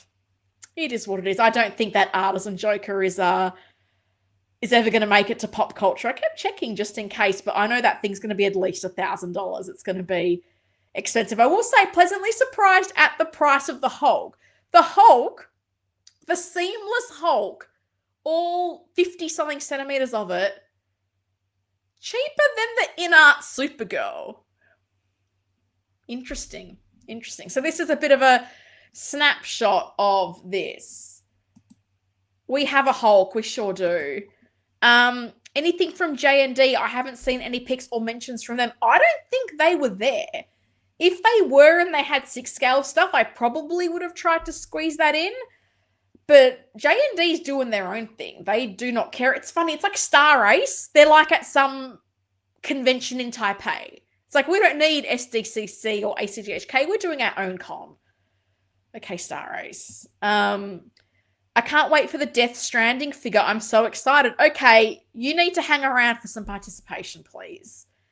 Hooray. Now do a 2.0 Red Hulk because them knees, what was that? Tremble dust. You literally took some of the words out of my mouth because I feel like people thought Red Hulk would be the dress rehearsal to getting a seamless green Hulk. That Red Hulk was a hot mess. So I never thought we'd get seamless Hulk like this. I'm so happy to be wrong on that. But yeah, that Red Hulk is just, they did themselves no favors. Aaron says Hot Toys has really improved on making announcements before the movie release or convention appearances. They've really tightened up in that regard. Good on them. I agree. I really like we've had it with quite a few movies the past 2 years. I'm a big fan of it. Even the Supergirl, seeing Lobo. And the Supergirl's meant to be releasing like before the end of the year, which is great. So I do like that we're not waiting months and months. Not always, because Predator Badlands says hello, but they're getting better in some regards. Austin says, what I don't understand about InArt is why they can't by now afford some Marvel licenses. Surely they can afford it. I'm definitely getting that Hulk. I don't think it's about afford. I think it's about Hot Toys having licenses locked up. And Hot Toys is not going to share it. I don't blame them. If I had that license, I wouldn't share either. So I think it's Star Wars and Marvel are pretty wrapped up by Hot Toys and Sideshow. They're not going to give that up. So I don't know that it's about money. I think it's about you can't get a foot in the door at this time. So Austin's hoping for a 2.0 Mark Ruffalo figure. I don't know that you're getting that, but who knows? If InArt gets Spider-Man or Star Wars or Imagine, I mean, I don't know you're getting that, but I mean, why not? It's not them at InArt. Disney really does change their vendors they've worked with for years. Hot Toys has been around for 25 years. If they've been paying the licensing fees and doing everything right, you're not shooting that relationship in the foot, right? Yeah, Hot Toys Marvel license is probably worldwide and exclusive. I think it is. I think it is. These first announcements are going to fall under everybody's new favorite segment. A quick game is a good game. And remember, the objective of quick game is a good game is to get through as quickly as we can. So, and I will just say before we start, quick game is a good game. I really have to say, I thought Hot Toys was very clever with their announcements this week. We had a whole bunch of Kamen Riders, and other properties that very much appeal for the Asian market. And then we had other properties that would potentially appeal to both. I think that's clever. I think that's really clever. So I think, Monday when a whole bunch of announcements dropped, because we've got ACGHK, we've got SDCC. What's the priority going to be? What are they going to do? So I kind of thought it was very clever that for the Hong Kong event, they had quite a few things that appeal a bit more to the Asian market. Makes sense. So quick game is good game. We've got Kamen Rider Agito. We've got Kamen Rider Cougar. We've got Luna Snow from Marvel Rivals, which I think is a video game. We've got, I'm probably going to say this wrong, Sung Jin-woo from Solo Leveling, which I think is an anime. We've got more figures from Death Stranding 2. I don't know anything about Death Stranding 2. I'd never heard of it before Hot Toys made the figures. Someone mentioned their hype for this. Explain this game to me. Is this game hugely popular? Because we've now got 2 Artisan Sam figures. We've got that guy Higgs that I think came in Artisan and maybe Standard. I feel like they've done another one as well. I know nothing. Is this some big game that everybody adored? Is it just a big thing in Hong Kong or Asia? I got no idea. But we haven't even got the first Sam from Death Stranding 2. Now we've got this second version that comes in both sculpted and Artisan. Because Howie loves you and wants you to be happy if you're a Death Stranding 2 fan. I honestly, as I said, I know nothing about the game. I was like, really? They're doing more from this. They're literally sitting around on pre-order from Pop Culture. They can't even sell them in Australia. I guess it'll be game over for InArt versus Hot Toys. They will also be crippled. I mean, I think it's finding, a space. And this is what I think is interesting, because in the last stream they did with Will, they talked about being quite taken aback by how popular the Christopher Reeve Superman figure was and how that's making them reconsider things like doing the older, like Burton, Keaton, Batman movies, which they said they would never do. When people asked them about the Keaton movies, no, they weren't popular in China. But now they've seen the pre-order numbers for the Christopher Reeve Superman. They're like, oh, maybe we were a bit hasty in that decision. Maybe we should not discount this. So it'll be interesting to see what they might revisit from that Warner Brothers DC license, because I still think there's some good things on the table that haven't been done to death there. So only time will tell. More riders of the Carmen variety. It's what the people want.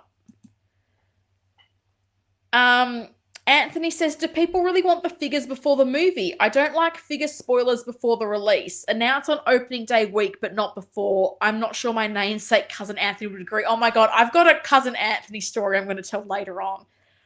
I mean, I like to know they're going to do something. And I think if it's not spoilery, I don't mind. Like Supergirl, you know, I don't watch trailers, but I've seen movie posters. I knew what her outfit was largely going to be. So to show me that doesn't bother me that. I do like when I think of things like Infinity War and Endgame when some accessories, or Black Panther 2 when Shuri, where is she? When her unmasked sculpt would have been a bit of a spoiler. I like when they sort of blur them out. But I don't know if anything has been overly spoilery to date.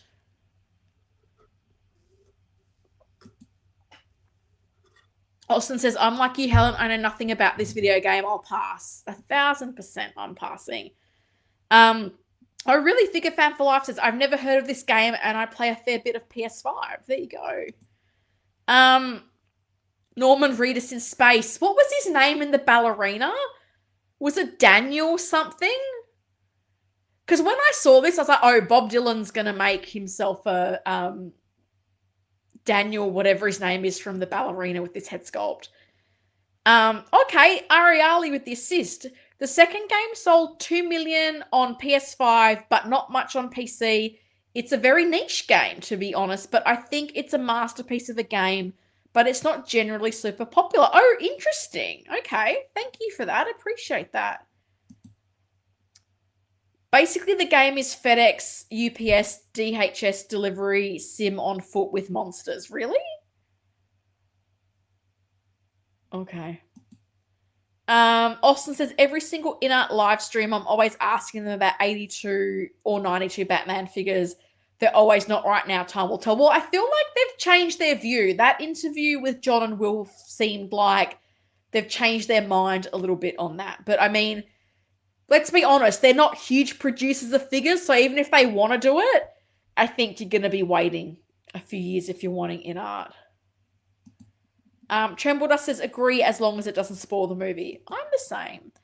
Oh, thanks, Ariali. A brief summary of the game. You literally are a delivery person. Oh, wow. In a society destroyed by something called the Death Stranding. People sometimes call it an Uber Eats simulator, but I love it. Oh, wow.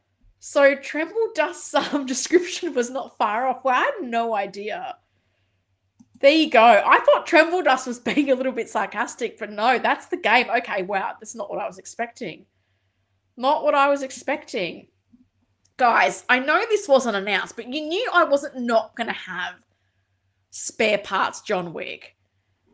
So before we talk to the new stuff, I just want to take a moment to look at spare parts John Wick. Do I think this is the same suit as John Wick Chapter 1? Yeah, I do. Do I care? No, I don't. It looks really good.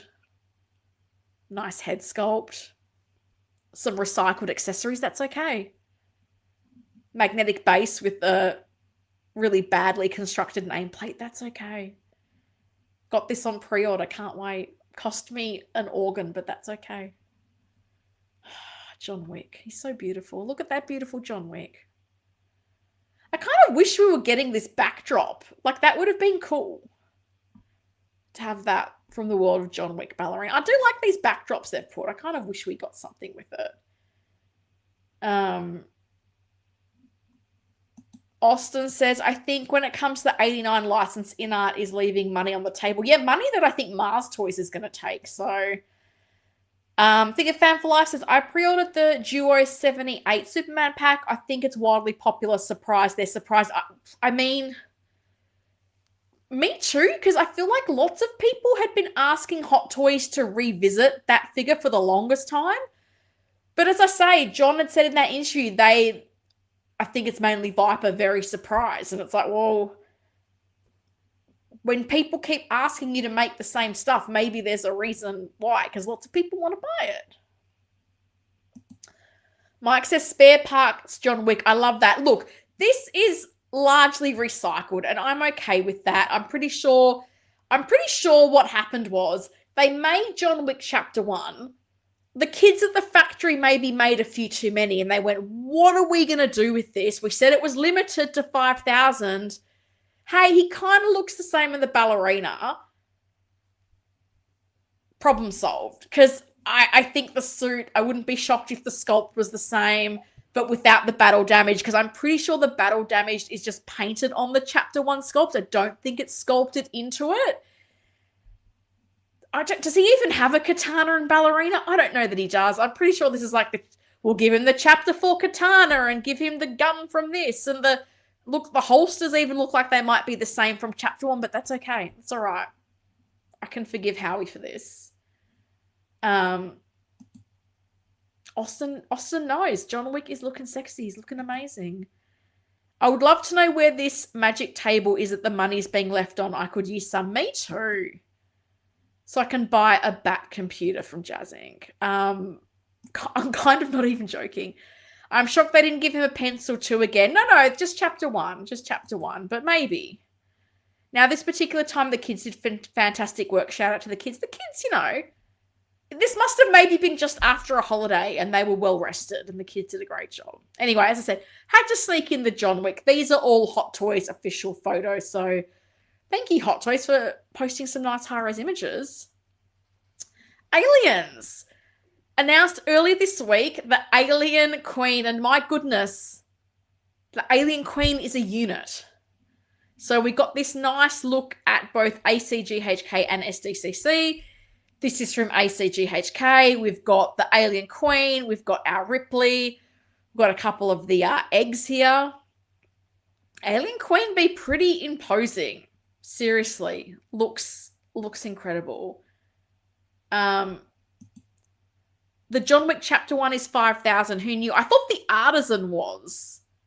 Unless I'm wrong. So they're sculpted and there's an Artisan. I thought the Artisan was 5,000. Or maybe I'm confusing that with the ballerina. She was 5,000. Get in line for the magic table. Aaron says, I went with the Chapter 1 Wick. Happy it's being released. The Artisan looks great, but can't go wrong with the sculpted. I don't think there's a wrong choice with the Chapter 1 John Wick. I got one of each. Couldn't pick. They both look incredible. I don't know that's anything wrong with either of them. Aaron says the Alien Queen is like 904 Canadian and no space, but looks great. I don't know if it got listed on Pop Culture yet, but yeah, I can't think this is cheap. Can't think this is cheap. Figure Fan for Life says, I have the Scorch Xeno. That's enough for me. The Queen is too big for my collection. The Queen be sizable. Let's have a look. So some photos from ACGHK, courtesy of Dragon Sim Collection, linked to their Facebook page down in the description. And this is where it's interesting because the figure looked very different between the two conventions. So I don't know if that is convention lighting or two very differently painted prototypes. This one does not look as blue as what it did at San Diego. So here we can see there's a bit of a support for it. I think fair enough, because how else is this thing going to stand? Like, very top heavy. So I kind of have no problem with that. You've kind of got the base there with the egg that you can kind of use to obscure it. So that's kind of a nice option to have. The face, the mouth, whatever you want to call it, and all the swap out parts for it just look super creepy. They look super creepy. But this is the interesting thing. So this is ACGHK, where to me, I go, yeah, it looks kind of bluish grey. San Diego Comic-Con, this is from the sideshow video. It looks very blue, almost like a blue teal. So I'm like, I don't know if this is two very differently painted prototypes. I don't know if that's lighting. I'm not really sure what the deal is with that. But what we did get was Power Loader. Power Loader, what a treat. And Power Loader sign posted on its own. And we had wondered, might Power Loader be sold as an accessory separately? Maybe not with the figure. I don't know. It would be interesting. Like, I think that wouldn't be a bad thing to do.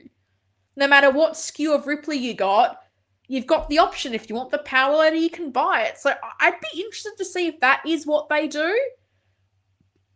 But will it come with a figure? Like, only time will tell. But I like that we've got the hint of the power loader. There was also the shot of the power loader in the promotional images from the Alien Queen. So I'm happy for all the Aliens fans because I feel like for the past year there's been a lot of talk of we want Ripley, we want a power loader, we want all this stuff. So I'm glad we are finally starting to see that stuff. And no, I haven't seen Alien yet. I would like to watch it one day, but I can't promise when that will be. So this is where it's interesting. So on the right, we have a Hot Toys photo. Sorry, on the left, Hot Toys photo. On the right, screenshot from the Sideshow video. I don't know. Are they painted differently? Is this lighting? I'm really confused because I was really surprised when I saw the Sideshow booth tour just how blue it looked because I didn't get that vibe in the promo pictures at all. So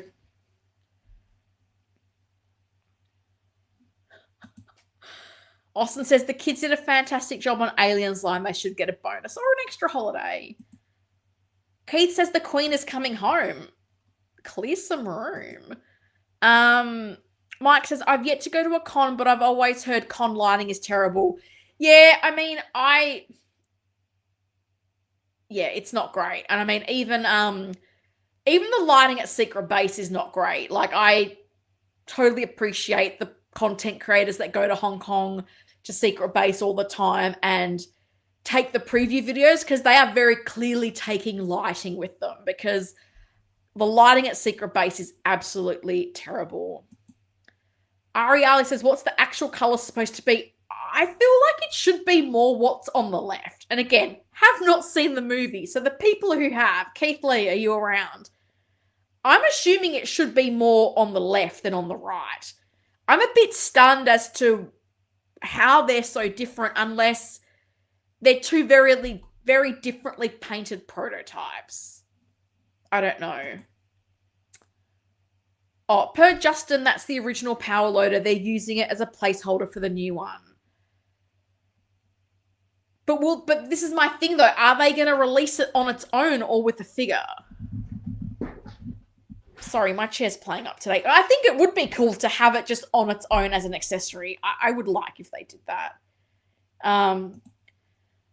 Anthony says if Hot Toys doesn't release the power loader, there will be riots. Surely they must be. Surely. I don't think they bring stuff to the Comic-Con they don't make, but I think given they're talking 40th anniversary, surely they're doing it. To have it in the photos for the Alien Queen, like the promotional photos, and then to have it at Comic-Con, like I can't think they're not doing it. Keith says apparently the blue tint in the movie came lighting. I feel like there's a typo there. Since Cameron likes the more cool look. I don't know. I do prefer the look of the one on the left, to be honest. Kind of like how it looks all slimy as well. That's very interesting. Figure Fan for Life says, I don't remember it being this vibrant and blue. I've seen all the films. Oh, came from the lighting. Apparently the blue tint in the movie came from the lighting. Oh, it's the Batgirl suit all over again. I believe standalone release at Power Loader, but not 100% sure on that. Surely. That's money in the bank. Keith says, personally, I'd rather have the Queen as brownish. And if I want her to be more blue, I'll use cool blue lighting to achieve that. Or cool lighting to achieve that. That's fair enough. Aaron says, looks like the teeth on the Queen have been improved to white like the film in person. The announcement photo showed them as black. Oh, really? I had announcement photos and then I took them out because I figured people would prefer to see con photos. Rightly or wrongly, it's a decision I've made.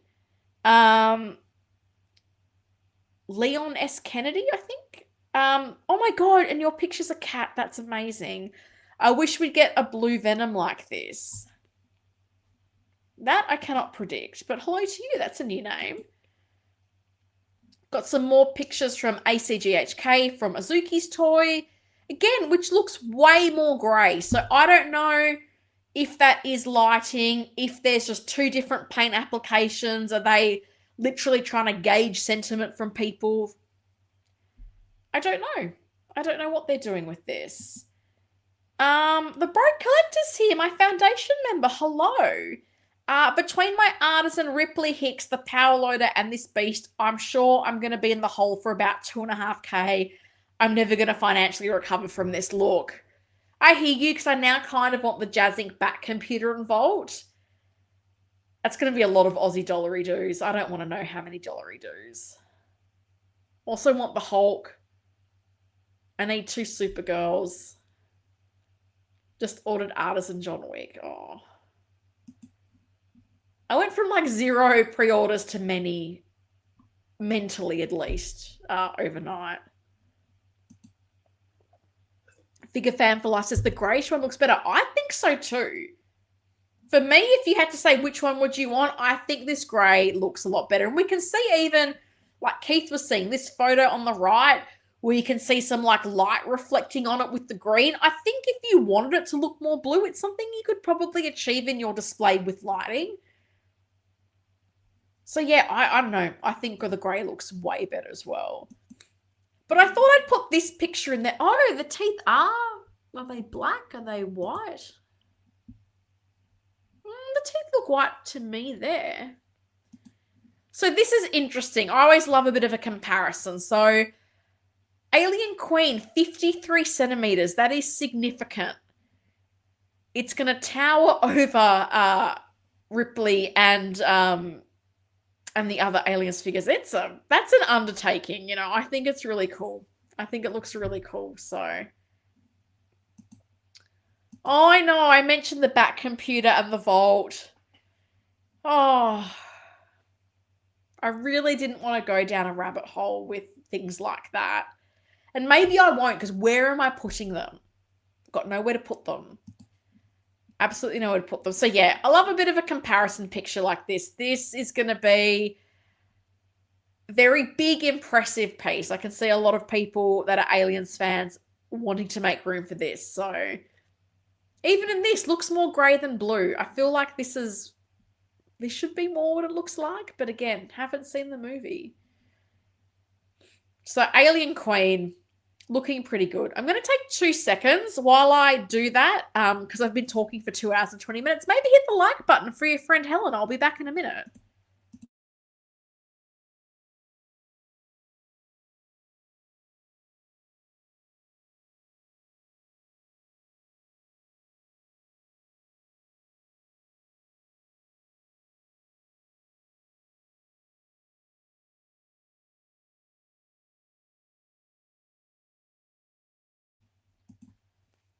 Did you hit the like button? I hope you did. I thought I'd throw this in there, just an overview of what the Alien Queen comes with. You're getting 53 centimeters of Alien Queen, but you're also getting 2 interchangeable face parts, open mouth with articulated mouth. Yeah, that one on the right with the thing coming out of it, super creepy. Really detailed figure. Highly posable tail. Bendable wire. You're getting the egg thing, the sort of diorama base of the support stand, some swap out hands. But yeah, the sheer size and scale of this is why it's going to cost a pretty penny. Keith says, back computer looks amazing, but I don't think I can justify the cost. I wish JazzInc had an option for non-working screens. I mean, they usually have 10 SKUs available for their figures. I mean, that would have been an interesting thing to see the price difference, to have it with or without electronics. Because I originally thought maybe I'd just get the Vault, but the back computer does look cool. But I'm the same. Would I use them? I don't know. I don't even have anything lit up in my display, so I don't know. But I feel like they're probably going to go down the InArt line of, oh, lots of SKUs equals complexity and time delay. So I feel like we're going to get them less and less with time, personally. Figure fan for life says, I thought the Scorched Xenomorph was big. This just knocks it out of the park. Yeah, that's a big difference. It's only coming up to like its elbow. That's gigantic. Wonder what the price point will be on the Power Loader 2.0. I have no idea. No idea. Austin says, I'm definitely pre-ordering the Hulk, and if they make Avengers 1 Hulk with rooted hair, I'm also getting it. Fingers crossed. What do I have next to talk about? Not quite yet the Hulk. We'll talk about the Joker, because you know what? What I didn't have on my bingo card was quarter scale Artisan Joker. I have a quarter scale Joker, but did I look at this and go, ooh, tempting? Of course I did. 2,000 units in selected markets only. I don't think it's coming to pop culture, so maybe my wallet is safe because Kit hasn't listed it either. This looks really cool. I've seen some people not like the head sculpt. I think the head sculpt looks quite similar to the Bank Robber Joker that's coming out. I think the hair looks really nice. I like that the eyes are not as... Sometimes you get Jokers with quite big beady eyes. I don't mind that these eyes are a little bit squinty. A ton of accessories. You're getting the swap out seamless forearms or the wrists, which is great. If you want to have him without the jacket on with the rolled up sleeves, you're not going to have a wrist peg visible. You're getting all the usual Joker accessories, the shotgun, the different guns he comes with, knife, pencil, the dollar bills, the grenades, and a nice new diorama base. Because I will say, one thing I particularly don't like about the 1.0 quarter scale Joker and the Batman Begins figure is the bases. The bases themselves are nice, but then they stuck these stupid cutouts on them. So the Joker has ha ha ha cutout on them. And part of me's always wanted to just rip those off. And the Batman has the bats flying. It looks so cheap and tacky. This base looks really cool. We've got bits of the Bat Pod. It looks more a bit like a street diorama. It looks good. So I know, Mike, you're saying purple coat Joker yawn, and I was the same. But there's something about a quarter scale Artisan which is like, oh, you have my attention. I'm pretty sure when I looked this up on Sideshow, it would have been $1,000 without postage. And I don't want to know how much postage is, because I think I paid $90 US to get a John Wick 6-scale figure posted to me. So I don't want to know how much quarter scale Joker is going to cost to post to me. No, thank you. I do think it's cool because Hot Toys, I don't feel like they do a lot of quarter scale figures. I didn't think quarter scale Artisan would be a thing. I mean, would I have preferred this to have been a quarter scale Bane? Absolutely. That would have been amazing. A seamless quarter scale Bane, I think, would have been a whole other conversation. But I am still going, okay, Artisan and quarter scale is a thing. Good to know. Do a John Wick. That would be amazing. No joking. B&D, Punisher, and Hulk PO'd this week. Now the wait. We'll talk about them soon. Don't worry. But nice. I need to get on board with that Hulk, I think. I like the way this Joker looks. As I say, lots of accessories. I did just pop some pictures of the promo image just to show you, here we've got with the seamless swap out forearms if you want the vest look. The grenades as well, if you want to have them coming out of the jacket, you can do that with this as well. So just some of the different display options that we didn't get at the cons. And I do like this base. We've got bits of the Bat Pod. They've scattered the money and the Joker cards on there. This is a big improvement on the base of the 1.0. I really like the way it looks. Specifically designed Gotham street-themed diorama base. I'm down for that. We won't be on the Joker for long, don't worry. So again, I just thought I'd do a little bit of the overview of everything it comes with.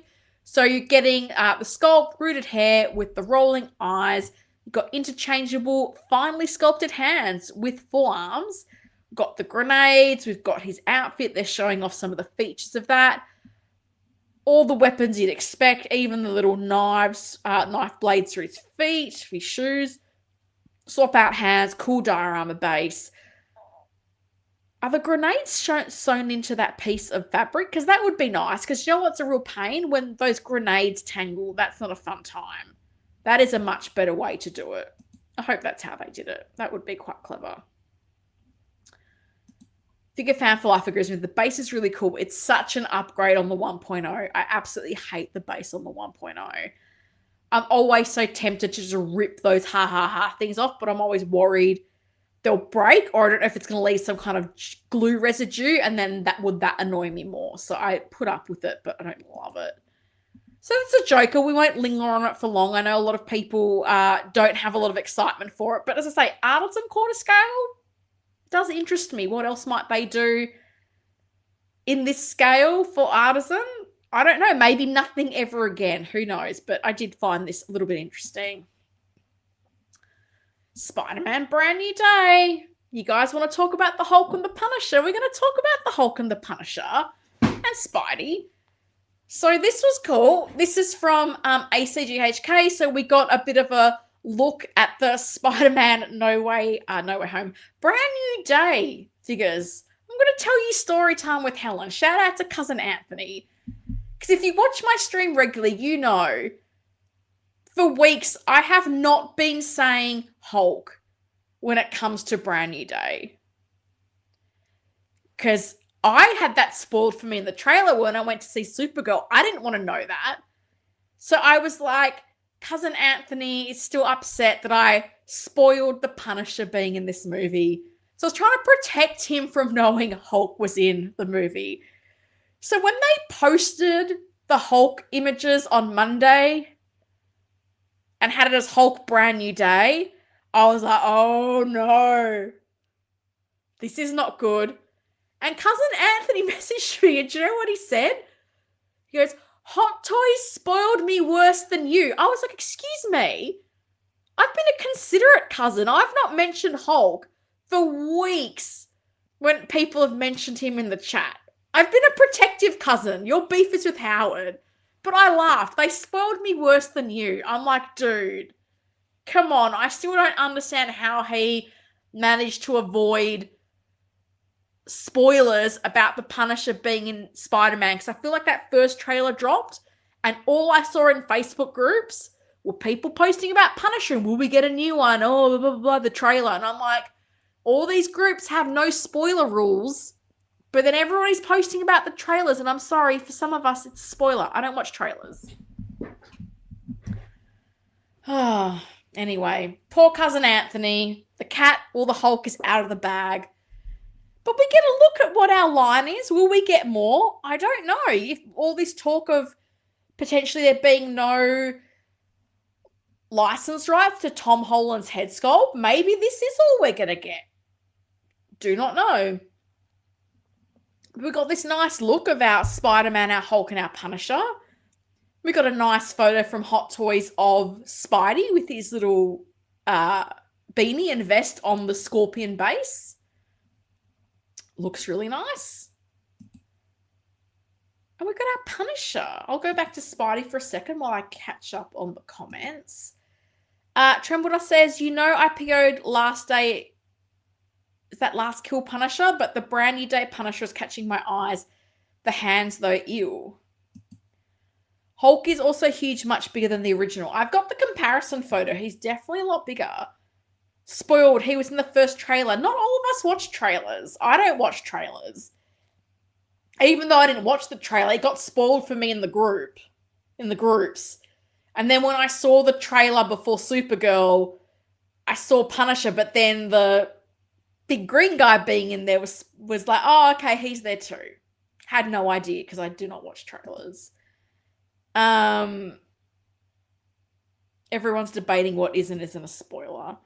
Austin says, I just pre-ordered Hulk. I'm not missing this opportunity to get the big guy. It's a good figure. Yeah,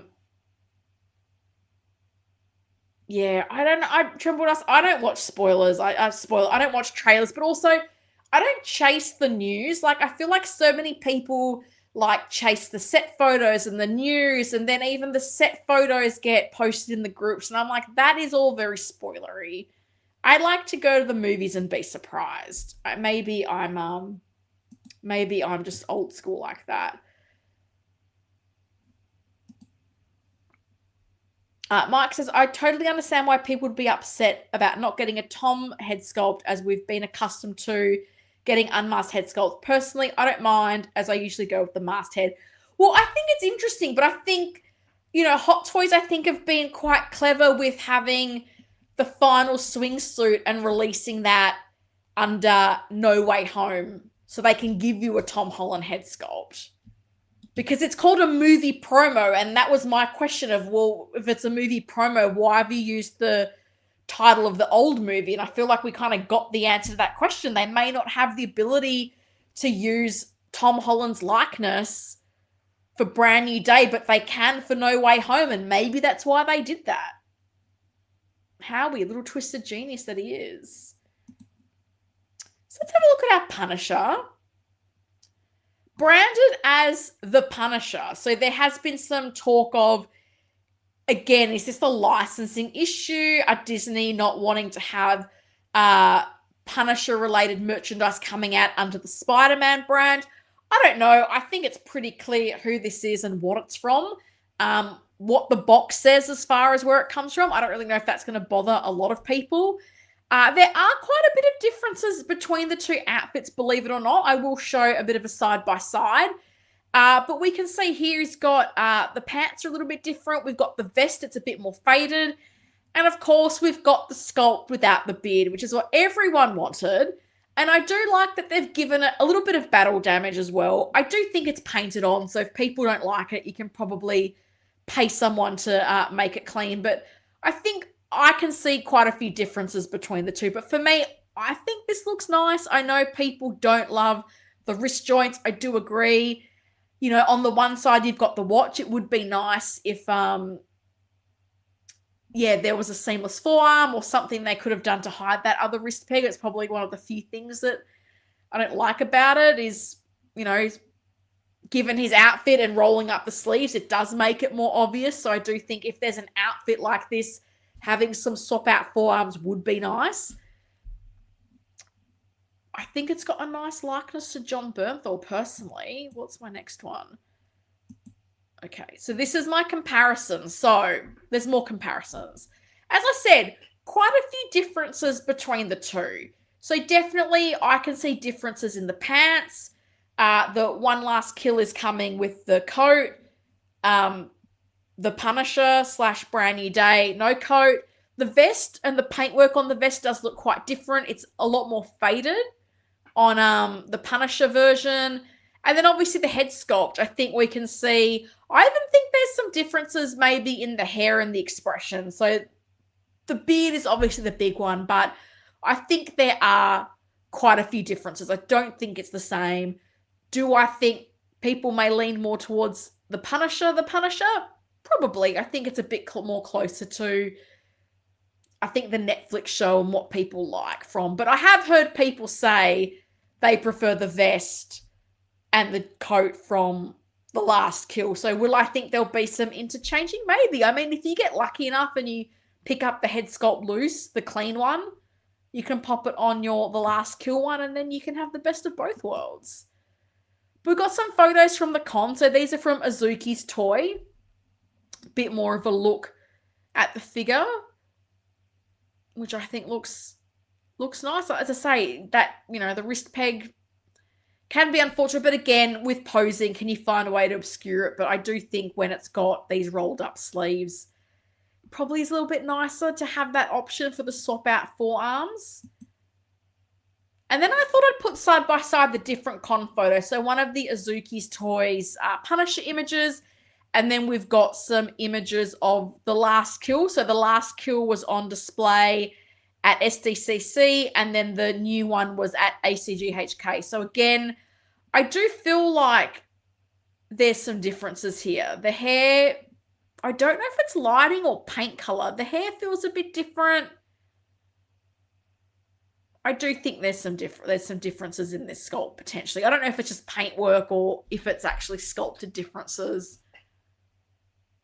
But I do feel like there's enough of a difference in there for me. Maybe I'm just really tired because it's 12:37 a.m. I don't know, but I'm keen to know, what do you guys think? Do you think they look the same or do you think they look different? Because I think they look different, the sculpts. I think there's differences more than just the beard. But also keen to know, which vest do you prefer? Do you prefer the faded or the more strongly painted one from the last kill? It's interesting because I'm just noticing as well the last kill has gloved hands. This one does not. And I think that's the thing. I think the gloved hands, potentially the cuff of the glove can cover the wrist joint a little bit maybe. So it's a shame that this one doesn't have that. It might have helped a little bit. My goodness, there's a lot of comments. Shall I catch up on the comments? Yes, I will. Trembledust says, I hear you at don't watch trailers, but it's a real challenge these days not to get spoiled unless you boycott social media, and even then you may get someone at work, school mentioning, yeah, I work with someone who likes to go, it's not a spoiler, but then says something and I'm like, dude, how many times do I have to tell you? I don't want to know. But yeah, I don't know. I just find that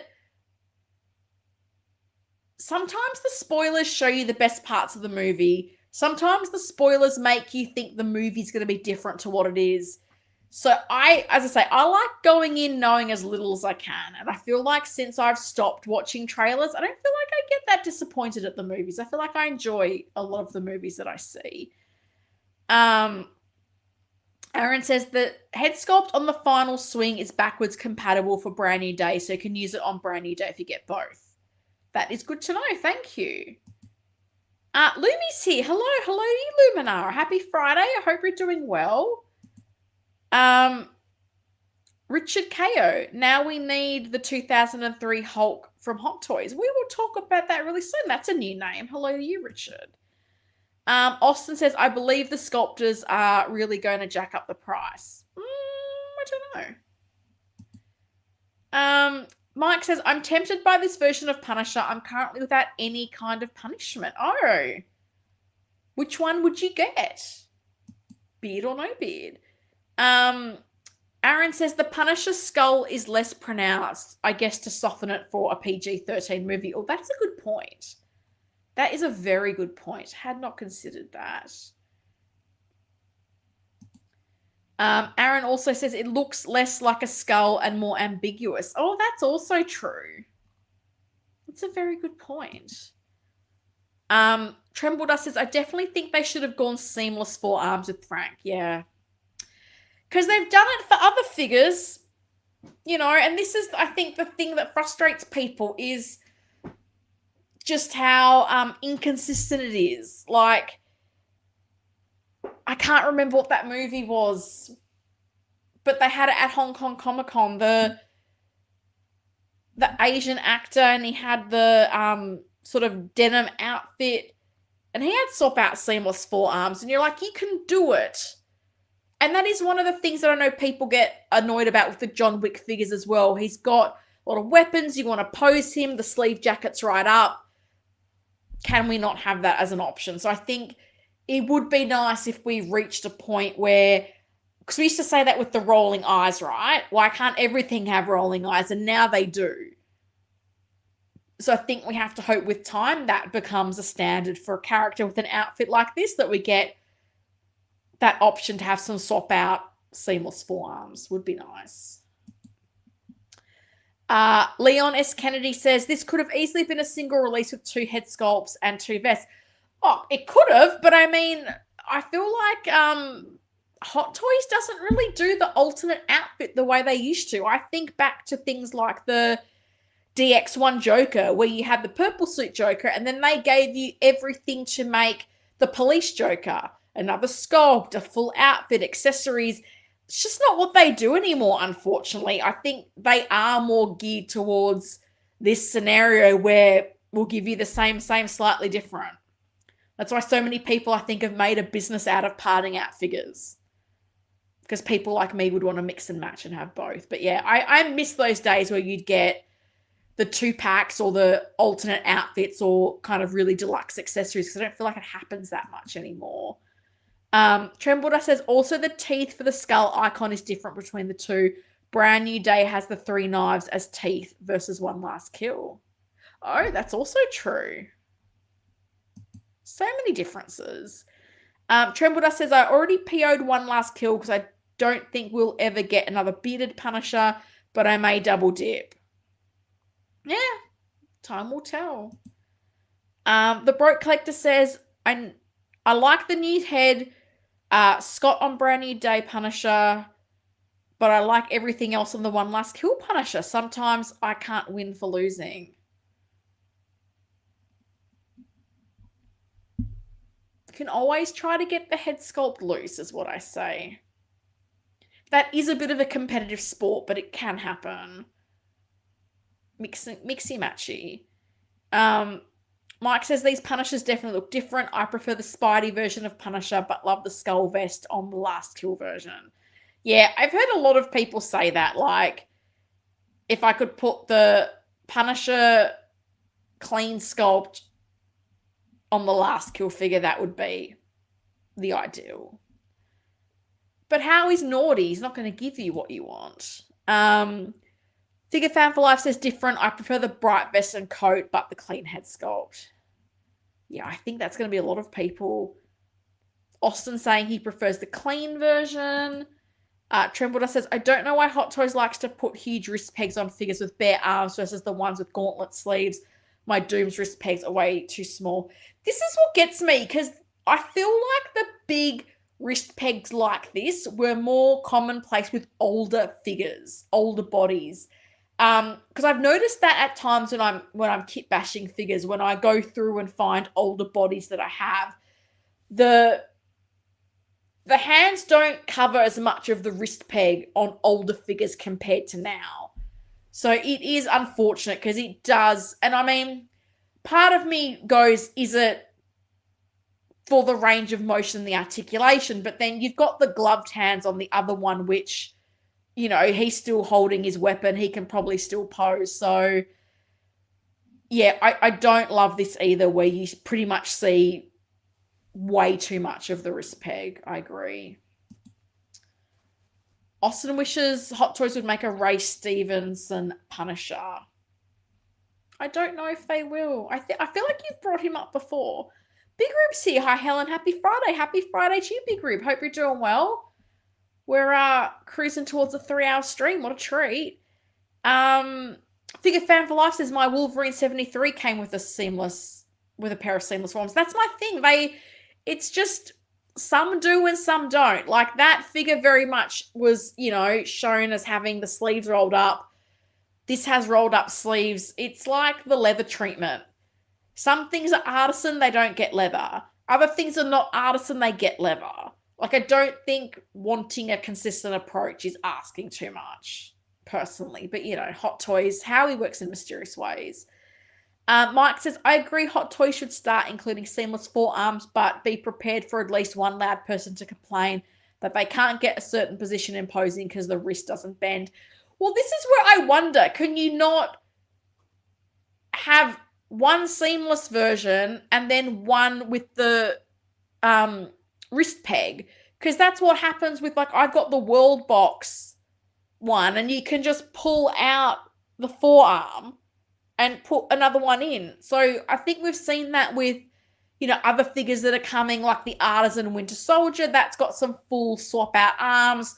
Thor figures have swap out arms. Like, why not have that as an option? Here's one with wrist pegs. Here's some pre-posed ones. Choose your own adventure. That would be a nice world to be in, wouldn't it? Trembledust says, I disagree at one release. Appearances between the two shows.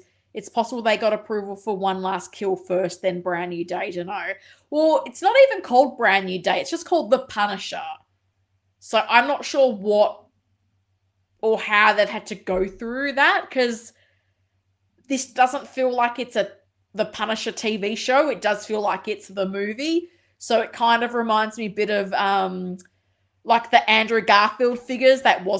I'm pretty sure that wasn't called No Way Home. I'm pretty sure that was done under The Amazing Spider-Man. So there must be something licensing related there.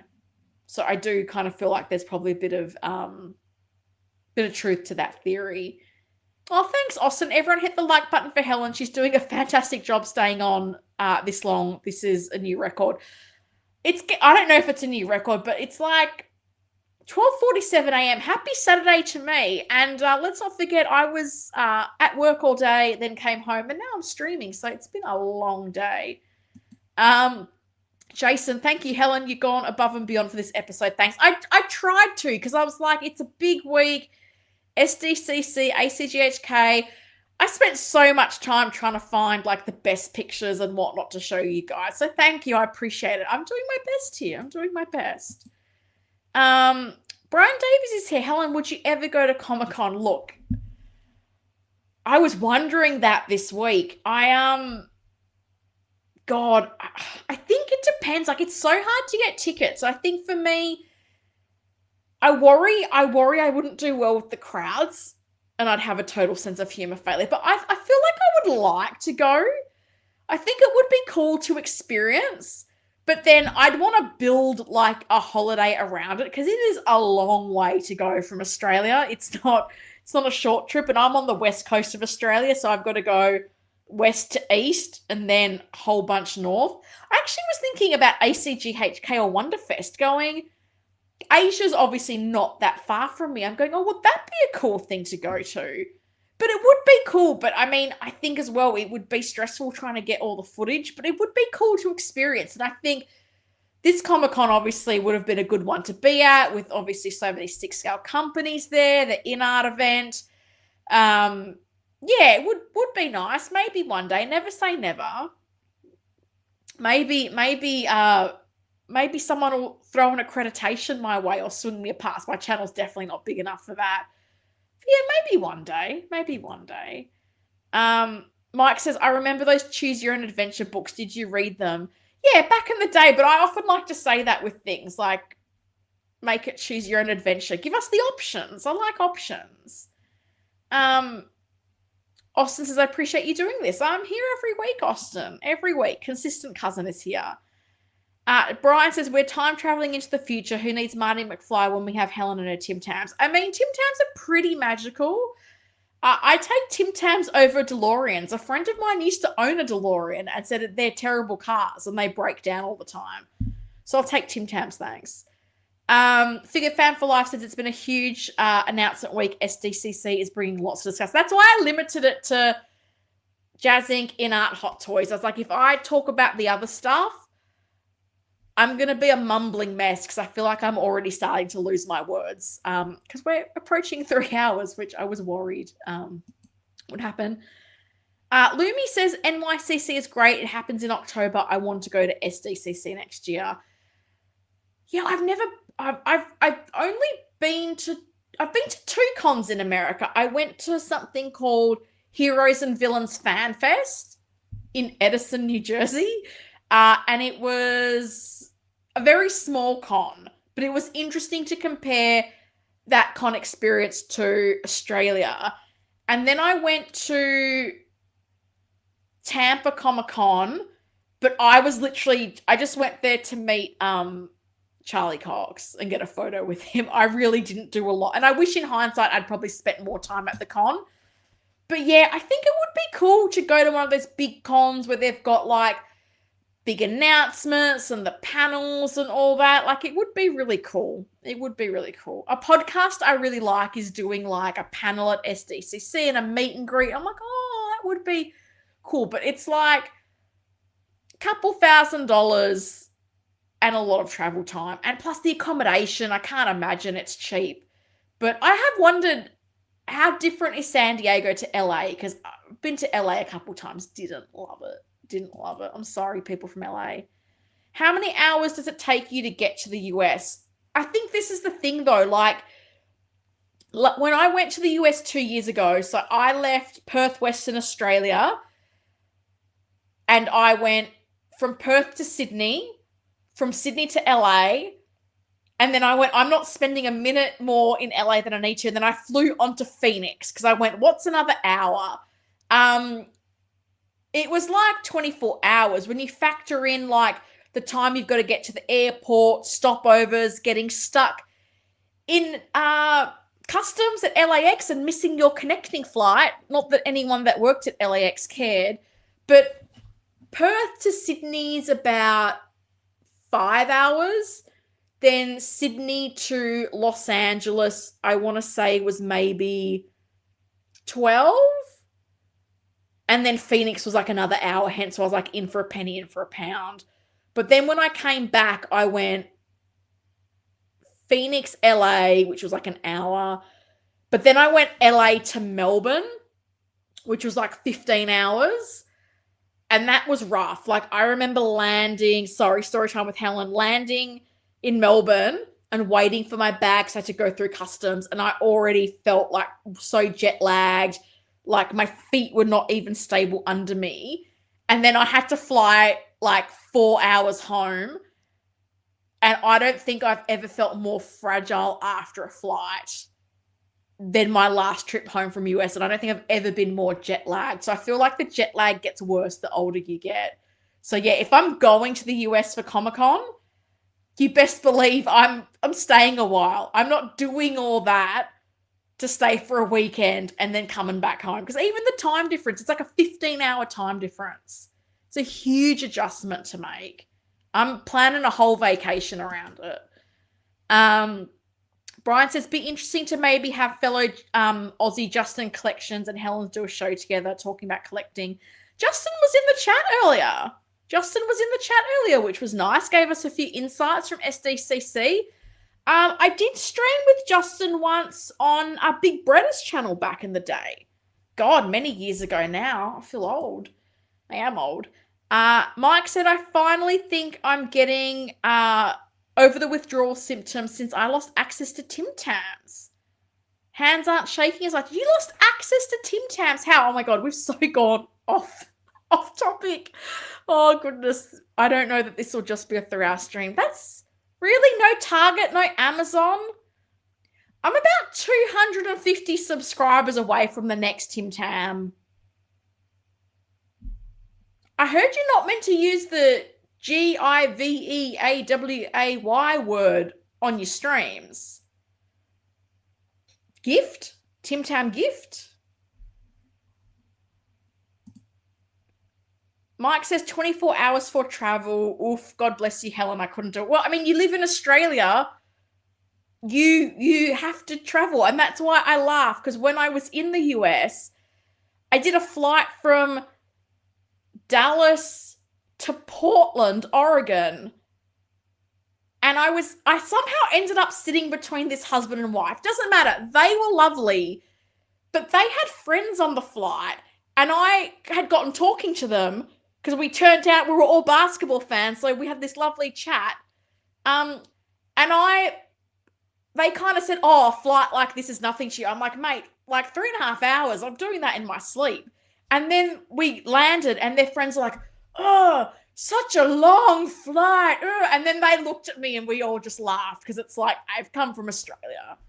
Your 3-hour flight is water off a duck's back.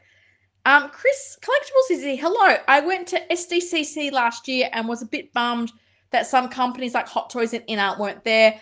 Marvel didn't go either, but regardless, had a great time. It's worth a trip. Yeah, I think it does.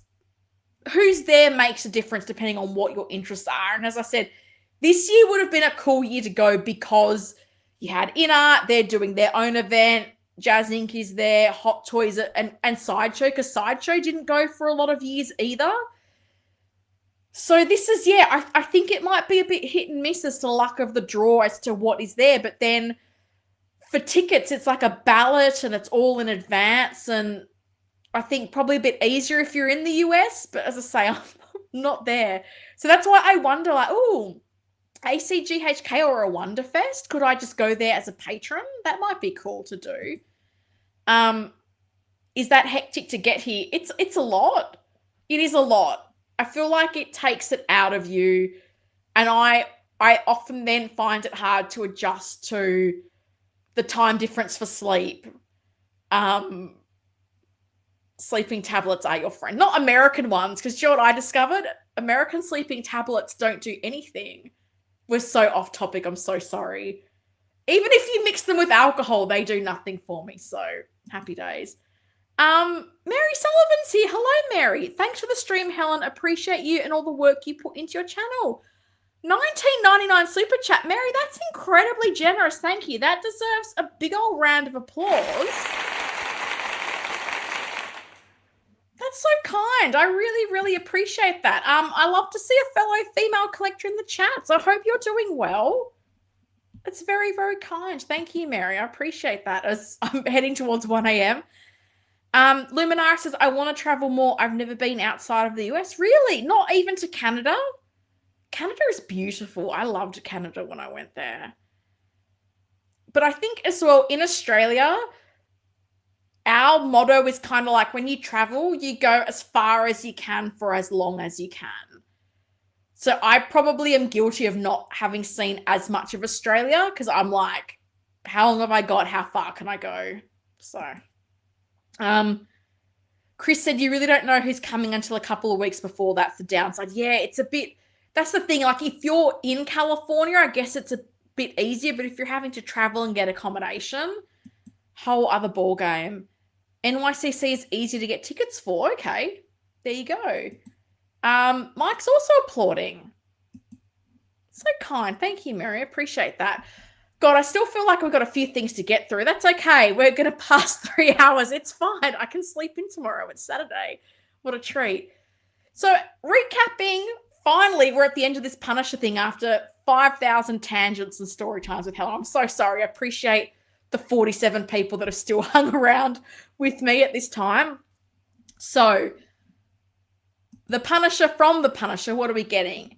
Head sculpt with the separate rolling eyes, a bunch of weapons, some quite different ones compared to what you're getting with the last kill figure. You're getting the highly detailed and screen accurate bulletproof vest. You're getting hands. You're getting a display base.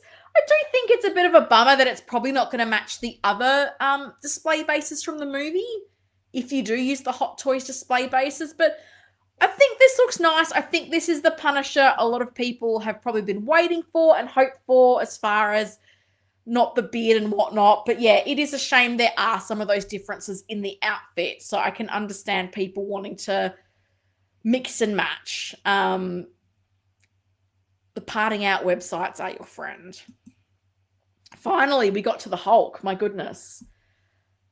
Guys, seamless Hulk. Well, look, he's got wrist joints, but we can forgive that. Seamless Hulk. It's what we'd hoped and dreamed for. And I think we probably thought was never coming after that abomination that was the Red Hulk and those ugly knee joints. I was very pleasantly surprised to see this as seamless. And it's interesting because I have the Avengers 1 Hulk. You can see him up there. Old but gold, I like to call him. And I thought, I'm happy with him.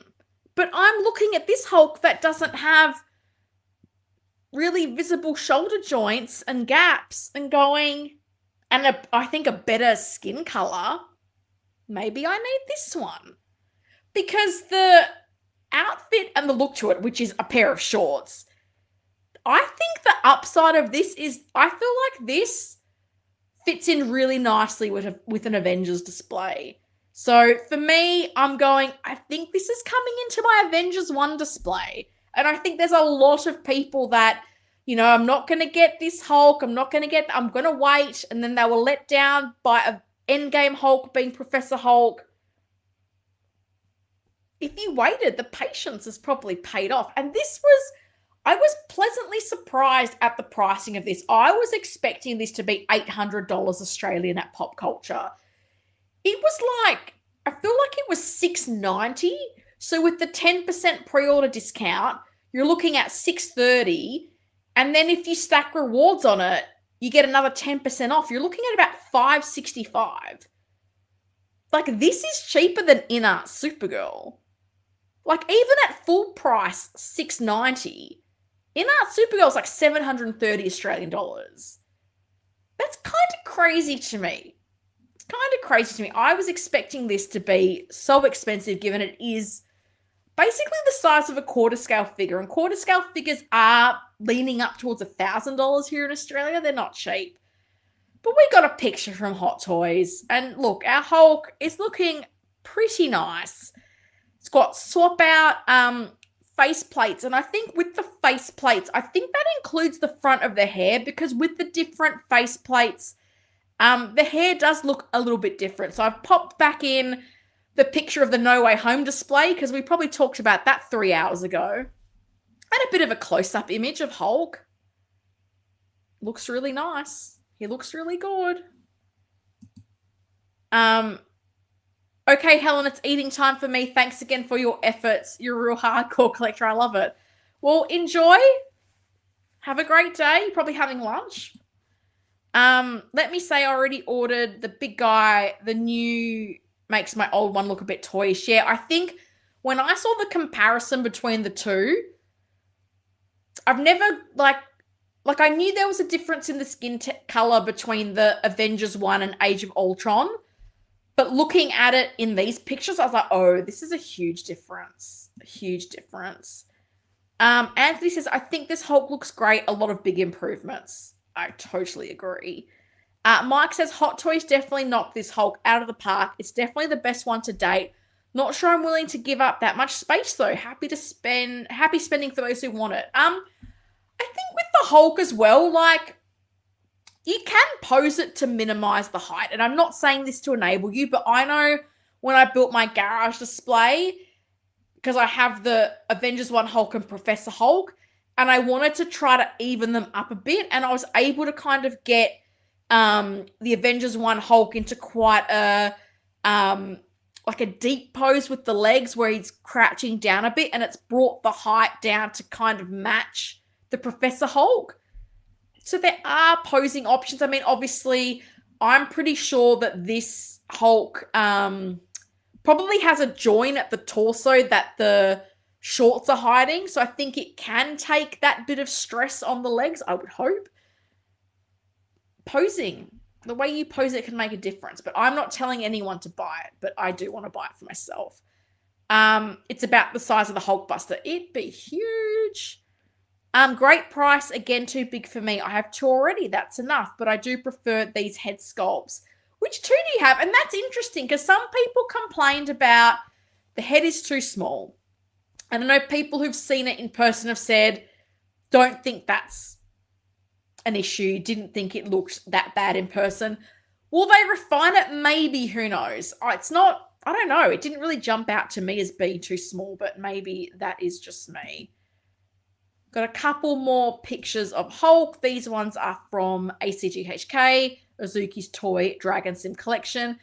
Base, nothing special, pretty standard. One of those big diamond bases with a Spider-Man logo. Again, it's one of those bummers that the Punisher is branded differently, so he doesn't have something similar. Trembledar says, love that it's interchangeable face plates versus different head sculpts. Keeps the seamless look so clean. It does. And, you know, they can do a pretty good job at hiding those seams in the hair.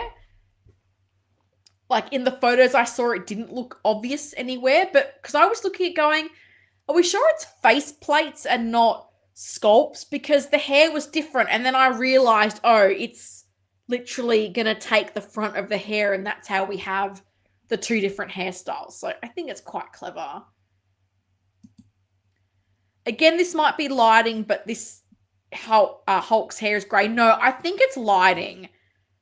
I think it is lighting. So these are the Hot Toys pictures where I think we get a better look at it. But I think, and this was the interesting things, because some photos I saw of Hulk, the color was way off. So again, this is where I've tried to pick the best images I could find, because some of the close-up pictures just look really yellow. And I was like, oh, that's not it. So I definitely feel like it's sort of black, darker hair than grey. Lumi says the old one looks like the Temu version in comparison. It was good for the time. I've gotten a lot of good years out of displaying that Hulk. But yeah, when you put it next to this, it's a huge difference. People say Hot Toys don't innovate and improve. Look at this Hulk. This Hulk is, you know, especially compared to the Red Hulk. Like they've put a lot into this. I'm really impressed by it. I'm really impressed. Helen Helen, you're not trying to enable me. What's the matter with you? You're absolutely supposed to enable me. No, hashtag not an influencer. Don't listen to me. I'm the worst person to listen to. Austin says the new Hulk is fire. Sure is. Gladiator and the Rip Shorts Hulk. Oh, nice. Gladiator Hulk, I think people still have a lot of love for. That was a very, very cool figure. Trembler says the base, why? Just don't include it. Go big and do a Dio with destroyed environment. I mean, I have to say, that is probably one of the things that the original Avengers one has going for it. It does have that cool diorama base. Maybe I might keep that and use it with this one. Although the Avengers one doesn't really need a base either. Like, he's got quite a big footprint, literally. So, not as essential, but I know if they didn't include one, people would complain there wasn't a base. So, would be cool if it was a little bit more interesting with this. Because let's be honest, a Hulk doesn't come with a lot of accessories. I think he's got the swap out faceplate, he's got some swap out hands, and he's got this base, and that's pretty much it. Austin says, look at this new work, the veins, etc. Yeah, there's a lot of detail. A lot of detail in this one. Looks very cool. And then this is the picture that really jumped out to me, the comparison. Like, on the right is the Avengers 1 Hulk, which, as I say, I've had for a lot of years. I've gotten a lot of enjoyment out of. I really like. And then you look at this new one and you're like, oh my goodness. This is a huge evolution. And I mean, I think those Avengers 1 figures came out. When did they come out? I want to say they got to be at least 12, 13 years old. So this is a huge improvement. Like, to me, the likeness, just the body and the proportions, the color, I do think this color looks better. I think the Age of Ultron one was a bit yellow for me, but this looks like a really good sort of color and detail. And I think the body looks a bit more natural in the muscle structure, if that makes sense. Like, some of the muscles with the Hulk, they don't look necessarily as human. Like, maybe it's a little bit too ripped. I think it's a huge step up. Even the legs. Like, I think you don't have that big seam at the ankle.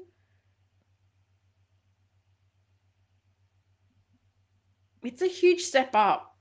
I never thought I would replace my Hulk, but I think I will be. I think I will be. This is crazy. Austin says, I'm out. Have a good weekend. Have a good weekend, Austin. Thanks for coming to hang out. Oh, Mike says, wow, what a difference. Yeah, and this is what sold it to me. I was looking at the photos going, yeah, this looks really good. And then I saw this and was like, oh, this is like Hot Toys mic drop moment. So good. Trembwater says, I saw people called the old Hulk a Marvel Legends compared to the new one. I mean, yeah, people love to use that comparison. I find it a bit extreme. I laugh because I started to see people trying to sell their older Hulks in Australian groups at much lower prices than I've seen in recent times. I'm like, oh, mate, no one's buying your Age of Ultron Hulk. Bless your heart. I don't think that's going to happen. It's like two different companies did this. I mean, but this is what I'm saying. Like, people often talk about, oh, Hot Toys doesn't innovate. They don't improve. Like, they do. Like, it may not be everything that we want and every figure, but I think you can't look at this and say they're not improving. They're not making better figures. Like, this is a huge step up from the original one. Huge step up. Trembwater says, I have the Gladiator Hulk. He can finally be retired. I've had great enjoyment from him. Yeah, I mean, that's the thing. I think that's the thing with these figures. I do try to enjoy them for the time I have, and if I decide to upgrade, thank you for your service. Now your watch has ended. Oh, Austin's saying the first Hulk came out 16 years ago. Was it that long ago? I'm trying to remember when the movie came out. Because it would have been announced and then to be produced. So I know it's definitely 12 to 13. It's a long time ago. Oh, hey, big guy, the sun's getting real low. I don't love that they did that with Natasha, but anyway. Mike says, you're right, Helen. As much as we might be impatient, change sometimes takes time, like 16 years. I mean, come on. You know what? People hate on Professor Hulk. I don't think it's a bad figure. I think people don't like the character decision that they made with him. Like that, the figure Hot Toys produced, I think is good. It's just not what everyone wanted, which is this, which is why I think we're going back to this and not Professor Hulk. And Gladiator Hulk was good. Big Rib says, this will be my first Hulk. I was really close on getting a Hulk in the aftermarket. I guess you're probably glad that you didn't now, right? It's always happens. I always feel, because it's always going to be someone that has going to drop a lot of money to get an older figure and then 2.0 released. I can't click. 2.0. I feel like that happens so often. I just dropped $800 for Civil War Scarlet Witch, and now they're doing the Endgame version, which is the exact same thing. My heart always does feel a little bit heavy for those people, because that sucks. Trembledust says, I agree. Professor Hulk was cool as a figure. The character is okay, but I think he overstayed his welcome for some. I don't think he was welcome at all, let alone overstayed a welcome. Jason says, Avengers released in 2012. I think it's cool to see the evolution of these figures and their improvements.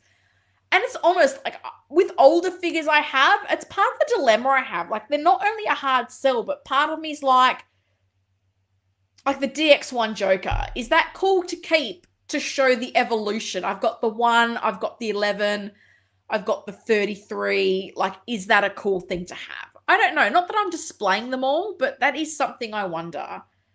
Austin, who's leaving but is still here, bless your heart. Avengers came out in 2012 but was released in 2013. Correction, 14 years for the older Hulk. Now I'm out. Farewell, Austin.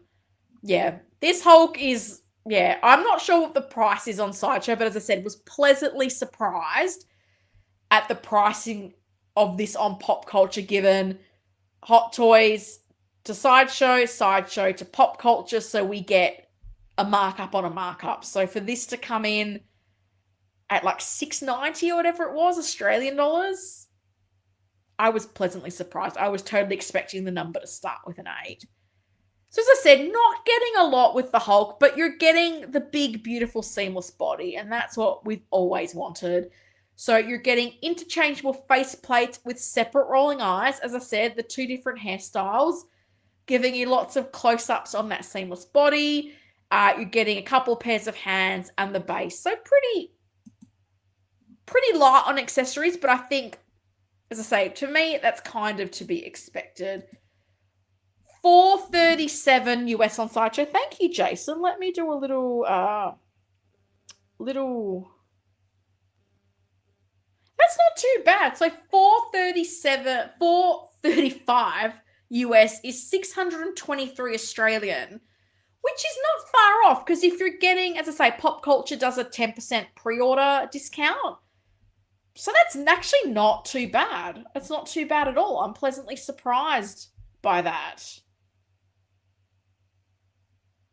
Okay. There we go. Last but not least, let's have an audience participation question at the end of the stream. That's fun. That's nice. Let's do that. Before we wrap up, let's talk a little bit about Avengers Doomsday. Has your girl been trying to avoid the trailers? Yes, I have. Has everybody been posting that picture of all the characters that were in the trailer? Yes, I'm trying to avoid it.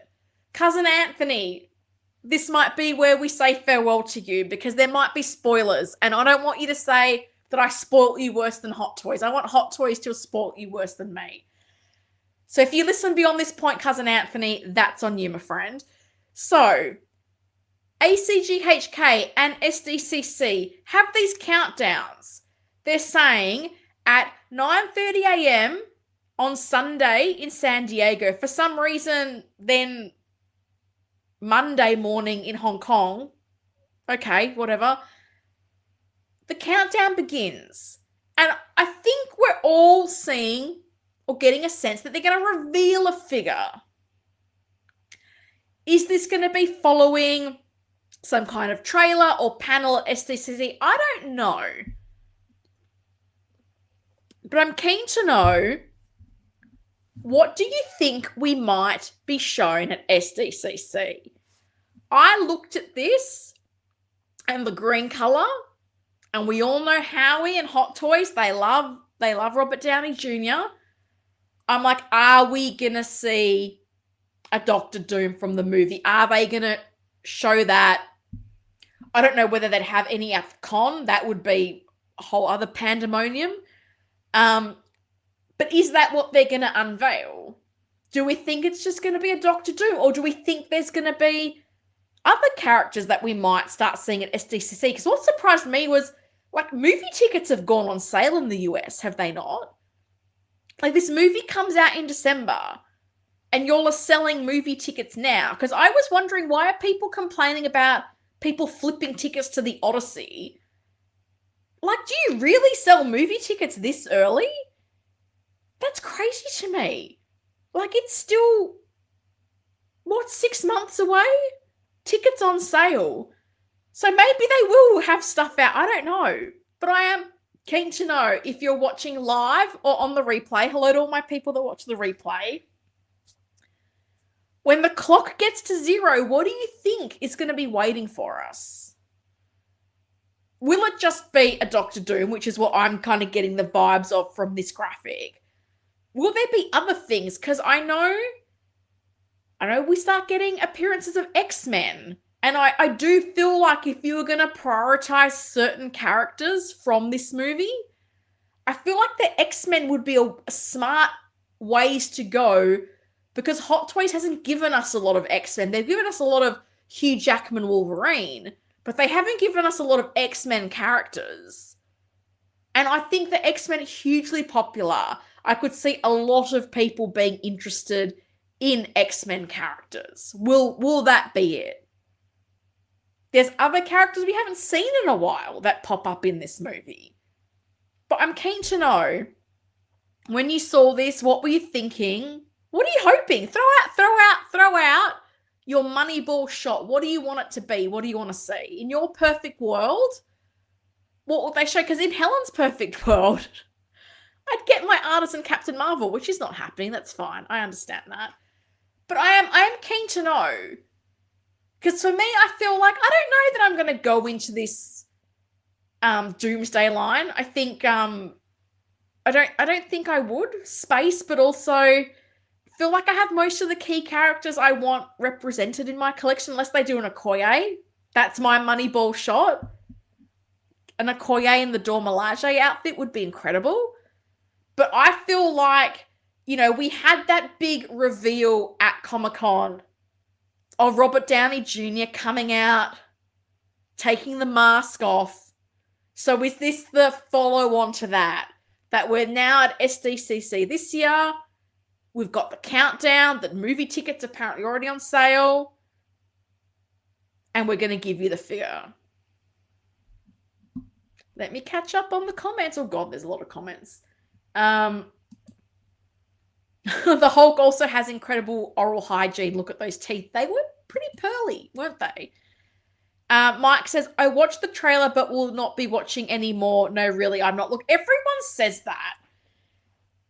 I literally feel like every second person I follow on Instagram was like sharing that trailer.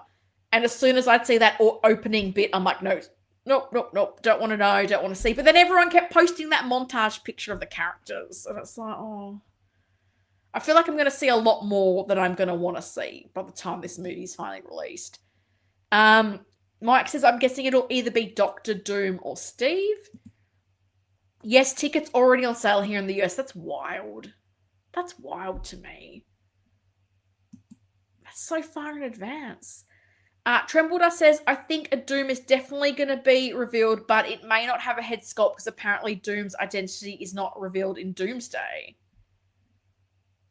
But do we not already know? Okay, interesting. Maybe Doctor Doom, Cyclops, and Mystique. Oh, Mystique would be cool. Mystique would be very cool. Trembler says, oh yeah, at 6 months because it sells and also adds more sales for Brand New Day at Doom. Wow. Haven't even bought a ticket for Spider-Man yet. I probably should do that. I hope these figure announcements don't spoil anything. Me 3, Keith. Because poor cousin Anthony. Somebody think of cousin Anthony. Howie. You already spoiled Spider-Man for him. Trembler says, to be honest, there's not been a lot of 6-scale X-Men period. Shame, suck my head, so toys, thank you for trying to fill in the gap. Well, I feel like we got some third-party ones, like Toys era. I feel like I've done Cyclops and Professor X and Magneto, but it's not been, I think, the breadth or depth that people would have liked. So will they rectify that now? I don't know. Mike says, I was never a Cyclops fan, but this outfit, he looks fantastic. Yeah. Yeah, I never loved Scott. I was clearly team Wolverine because Hugh Jackman's an Aussie. Maybe Hot Toys finally releases Gambit. I mean, that would be funny if this was like the countdown and then it was Gambit. And Elektra, joking. That would be funny.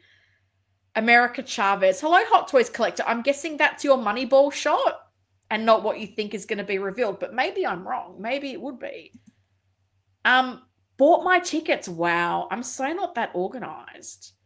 Even when I went to see the Odyssey, I bought like tickets that morning. I was like, oh, I'm not that organized. Hot Toys Collector says Halle Berry Storm white outfit. Is Lumi still here? I'm sure she'd like that.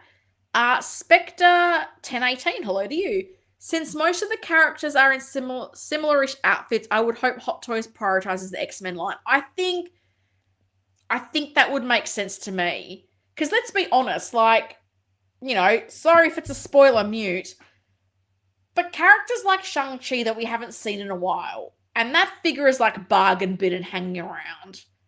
Like, I can't see that as being a priority. For me, it makes sense of, yes, I know they're going to do something Robert Downey Jr., probably going to do something Chris Evans, but I just think the gap, people's interest, you haven't done it before. I do think the X-Men and doing them early would be quite a good move to do. Oh, and the rest of the Thunderbolts. Oh, that would be nice. Oh, Alexi. Can I get an Alexi? That's my other Moneyball shot. Andre, this is the way. Perfect world, I'd get Hicks. I don't think this is the Doomsday reveals, but hey, you can have a wish list, which all sounds like it's from Aliens. So yeah, why not? Why not? For sure, they'll announce a Doctor Doom, Steve Rogers, and Thor. Another Thor, do you think? They do, actually, because they have the Artisan Age of Ultron Thor there. I wonder. Trembledore says, to be honest, Disney is kind of good for not spoiling their movies, especially via Hot Toys figures. We can only hope. Figure Fan for Life says, X-Men figures would be fantastic, nice additions if they do. Yeah, I feel like had they done them when I first started collecting Hot Toys, it would have been a line I would have gone down. But now, I'm not sure. Hot Toys Collector says Ghost Rider 2.0. I don't know, maybe. Benny's here. Hi, Benny. I think Doomsday Loki's coming. I mean, that image does give Loki vibes. It also gives Loki vibes. But I have to think it's Doom as well. Lumi says Halle Berry Storm would be amazing. I think the So-So Toys one is meant to be coming out soon, Lumi. I'm not sure if I'm guessing you've got that on pre-order. I was gonna say I don't know. I wasn't sure, but I'm sure you've got that on pre-order. That's meant to be coming out in July, and there's not many more days in July, so I hope it's coming out soon. Yeah, X-Men 2 had some really cool characters in it. Like even is it Lady Deathstrike, Kelly Wu? She was cool. Nightcrawler was cool. There were so many cool characters in that movie. I loved it. Mike says, you've got to figure with these classic X-Men outfits on screen, a lot of people are going to pair that Deadpool and Wolverine classic suit together. I mean, you don't kind of have to. I can see that. I could see that happening. Makes sense. Helen, you can never have too much Chris Hemsworth. Look, as an Aussie, yeah, look, probably not. Probably not. I want them to redo that Avengers 1 Thor, though. I've got my Avengers 1 and my Endgame / Ultimate. That's the one I want. I'm hoping they give it to us eventually. That would be nice. Would be nice. Spectre says so do love to take their time, though. Oh, I know. My hugely delayed Arrowverse figures that I hope to get one day say hello. Oh, so. Trembledor says, possible hot take. I never liked Halle Berry's Storm. Oh, goodness. Even when they finally gave up on her doing the accent, ship Storm, I dug more. No shade on anyone who likes Halle as Storm. Wow. I don't know that I've ever heard anyone say that. Hey, I'm all about a hot take, so I say you do you, because Lord knows there's so many hot takes I could put out there that I haven't, but even the ones I have already, I'm surprised people still watch my YouTube channel with all my unpopular opinions. Maybe we'll get some chairs from the Chair Watch. I don't know what that means. It is also 1:30 a.m. What the hell am I doing with my life? Juggernaut, same height as the new Hulk. Okay. Interesting. Yes, Avengers 1 Thor is a mess. It might as well be a statue. Look, mine has the weakest ankles known to man. Hence why I put him on a flight stand, which has solved the problem. But I would like, because we've got the 2012 Endgame cap and I've got the 2.0 diecast Mark 7. And I look at Black Widow with her outfit that's wrinkling, and I look at Thor and he's got the weakest ankles. I mean, Hulk's getting a glow up. Hawkeye, again, would be nice to have, some seamless arms and, better articulation because it's got, single jointed elbows, which does limit how much you can pose the dude with the bow and arrow. I keep hoping. Leon says regular Chris Evans day off figure will be interesting for sure. I do not know what that means. Mike says, I can appreciate Avengers 1 Thor, but his hair is too short in that one. He needs the long hair. Actually, he doesn't, but I prefer his long hair look. Bromance. Interesting. I kind of like having a short-haired and a longer-haired Thor in my display. I think a lot of people like the Dark World hair look for Thor. Lumi says she wasn't my first choice for Storm, but I liked her more than Ship. Fair enough. 3,000% we will get cos babies. Oh my god. If this countdown is for cos babies only, Howie be trolling. Howie be trolling if that's the case. Don't be trolling us, Howie Claus. It's not nice. Brian says it might be 1:30 a.m., Helen, but what you're doing is bringing people together. In a world divided, you're doing an amazing job, and I thank you for what you do. Thank you. Appreciate that. It's nice to be appreciated. I think I also woke up at 7 a.m. yesterday morning, so it's been a long day. Your girl's going to wrap it up, but I appreciate it. It's nice. It's nice to be appreciated. So, guys, my guys in the replay, my guys and gals in the replay, because I got guys and gals watching. I like that I'm discovering more female collectors through this channel. It makes me very happy. Let me know what you think we're going to get when the countdown ends. I feel like I'd put money on it being a Doom. I would laugh if it's just a bunch of costumes. I think at a minimum we're getting Doom. If it's more than one thing, I feel like I'd be pleasantly surprised. I do think it's cool they've got the countdown in both locations, but people in San Diego are clearly going to see it well before people in Hong Kong. And with the magic of the internet, I don't think it's going to be as big a surprise in Hong Kong. So interesting. And maybe that's why Howard is at SDCC. So jealous of everyone getting selfies with Howie. My beautiful Howie Claus. Chairs Watch is in reference to the video Marvel. Oh, sorry. Yes, I did see that. Sorry. It's 1:30 a.m. I cannot brain anymore. I've done my best, guys. I've literally hit 3.5 hours. I think that's a record for stream length. Look at the bags under my eyes. Shuri's abandoned me. Shuri's gone to bed. She's gone nuts to you, lady. I'm going to my warm bed. You do whatever you want on that internet stuff. I'm done.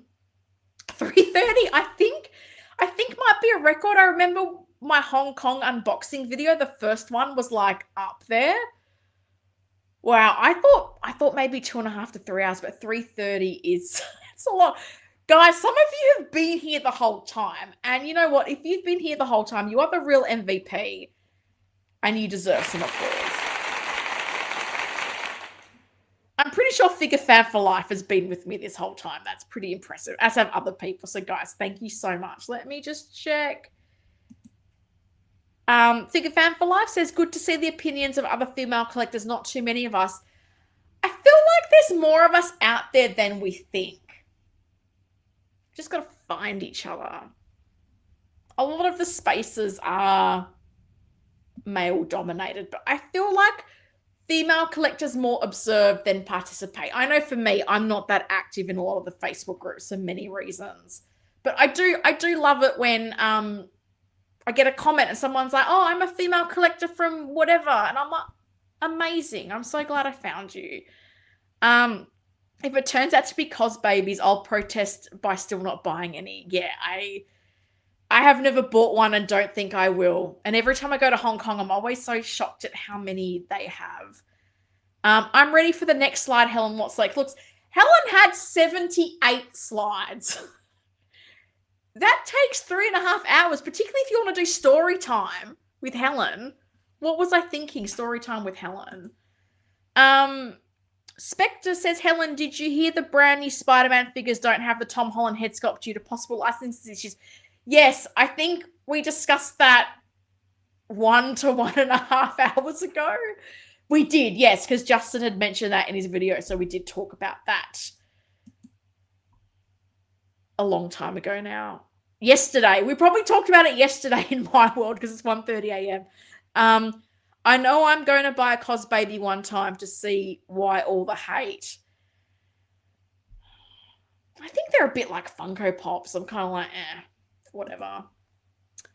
Since it started, thanks. Yes, wow, you're the real MVP, Figure Fan for Life. You've listened to me gibber on for 3.5 hours. That is truly impressive. Don't think even my mum has done that. Helen, did you also see the seamless body on the new Hulk? Mike, stop it. Mike's trying to get it to 4 hours and I cannot.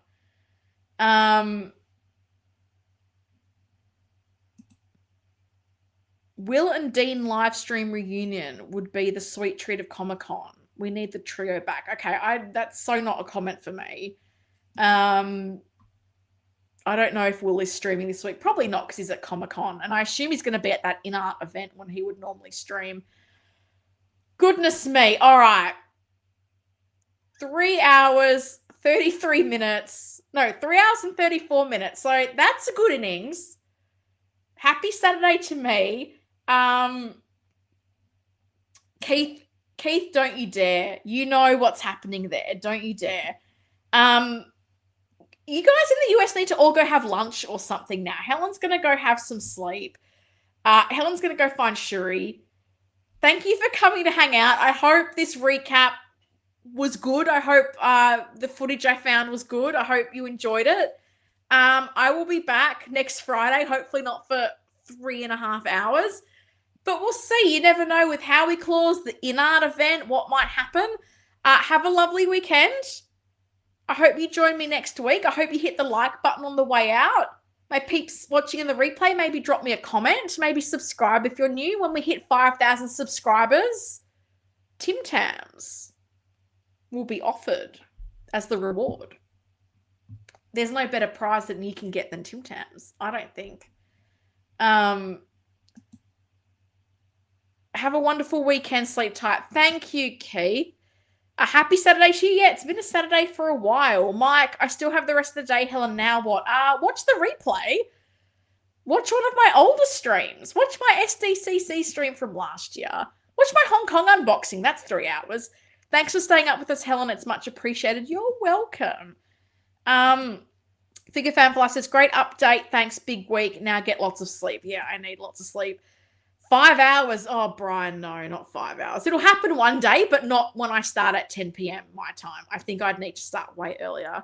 Thanks again, Helen. Mary, thank you for the amazing super chat. So generous. $20 super chat. Really appreciate that. Guys, thank you for hanging out. I can't do this stream without you. Have a great week. I will see you next Friday because consistent cousin always turns up. See ya.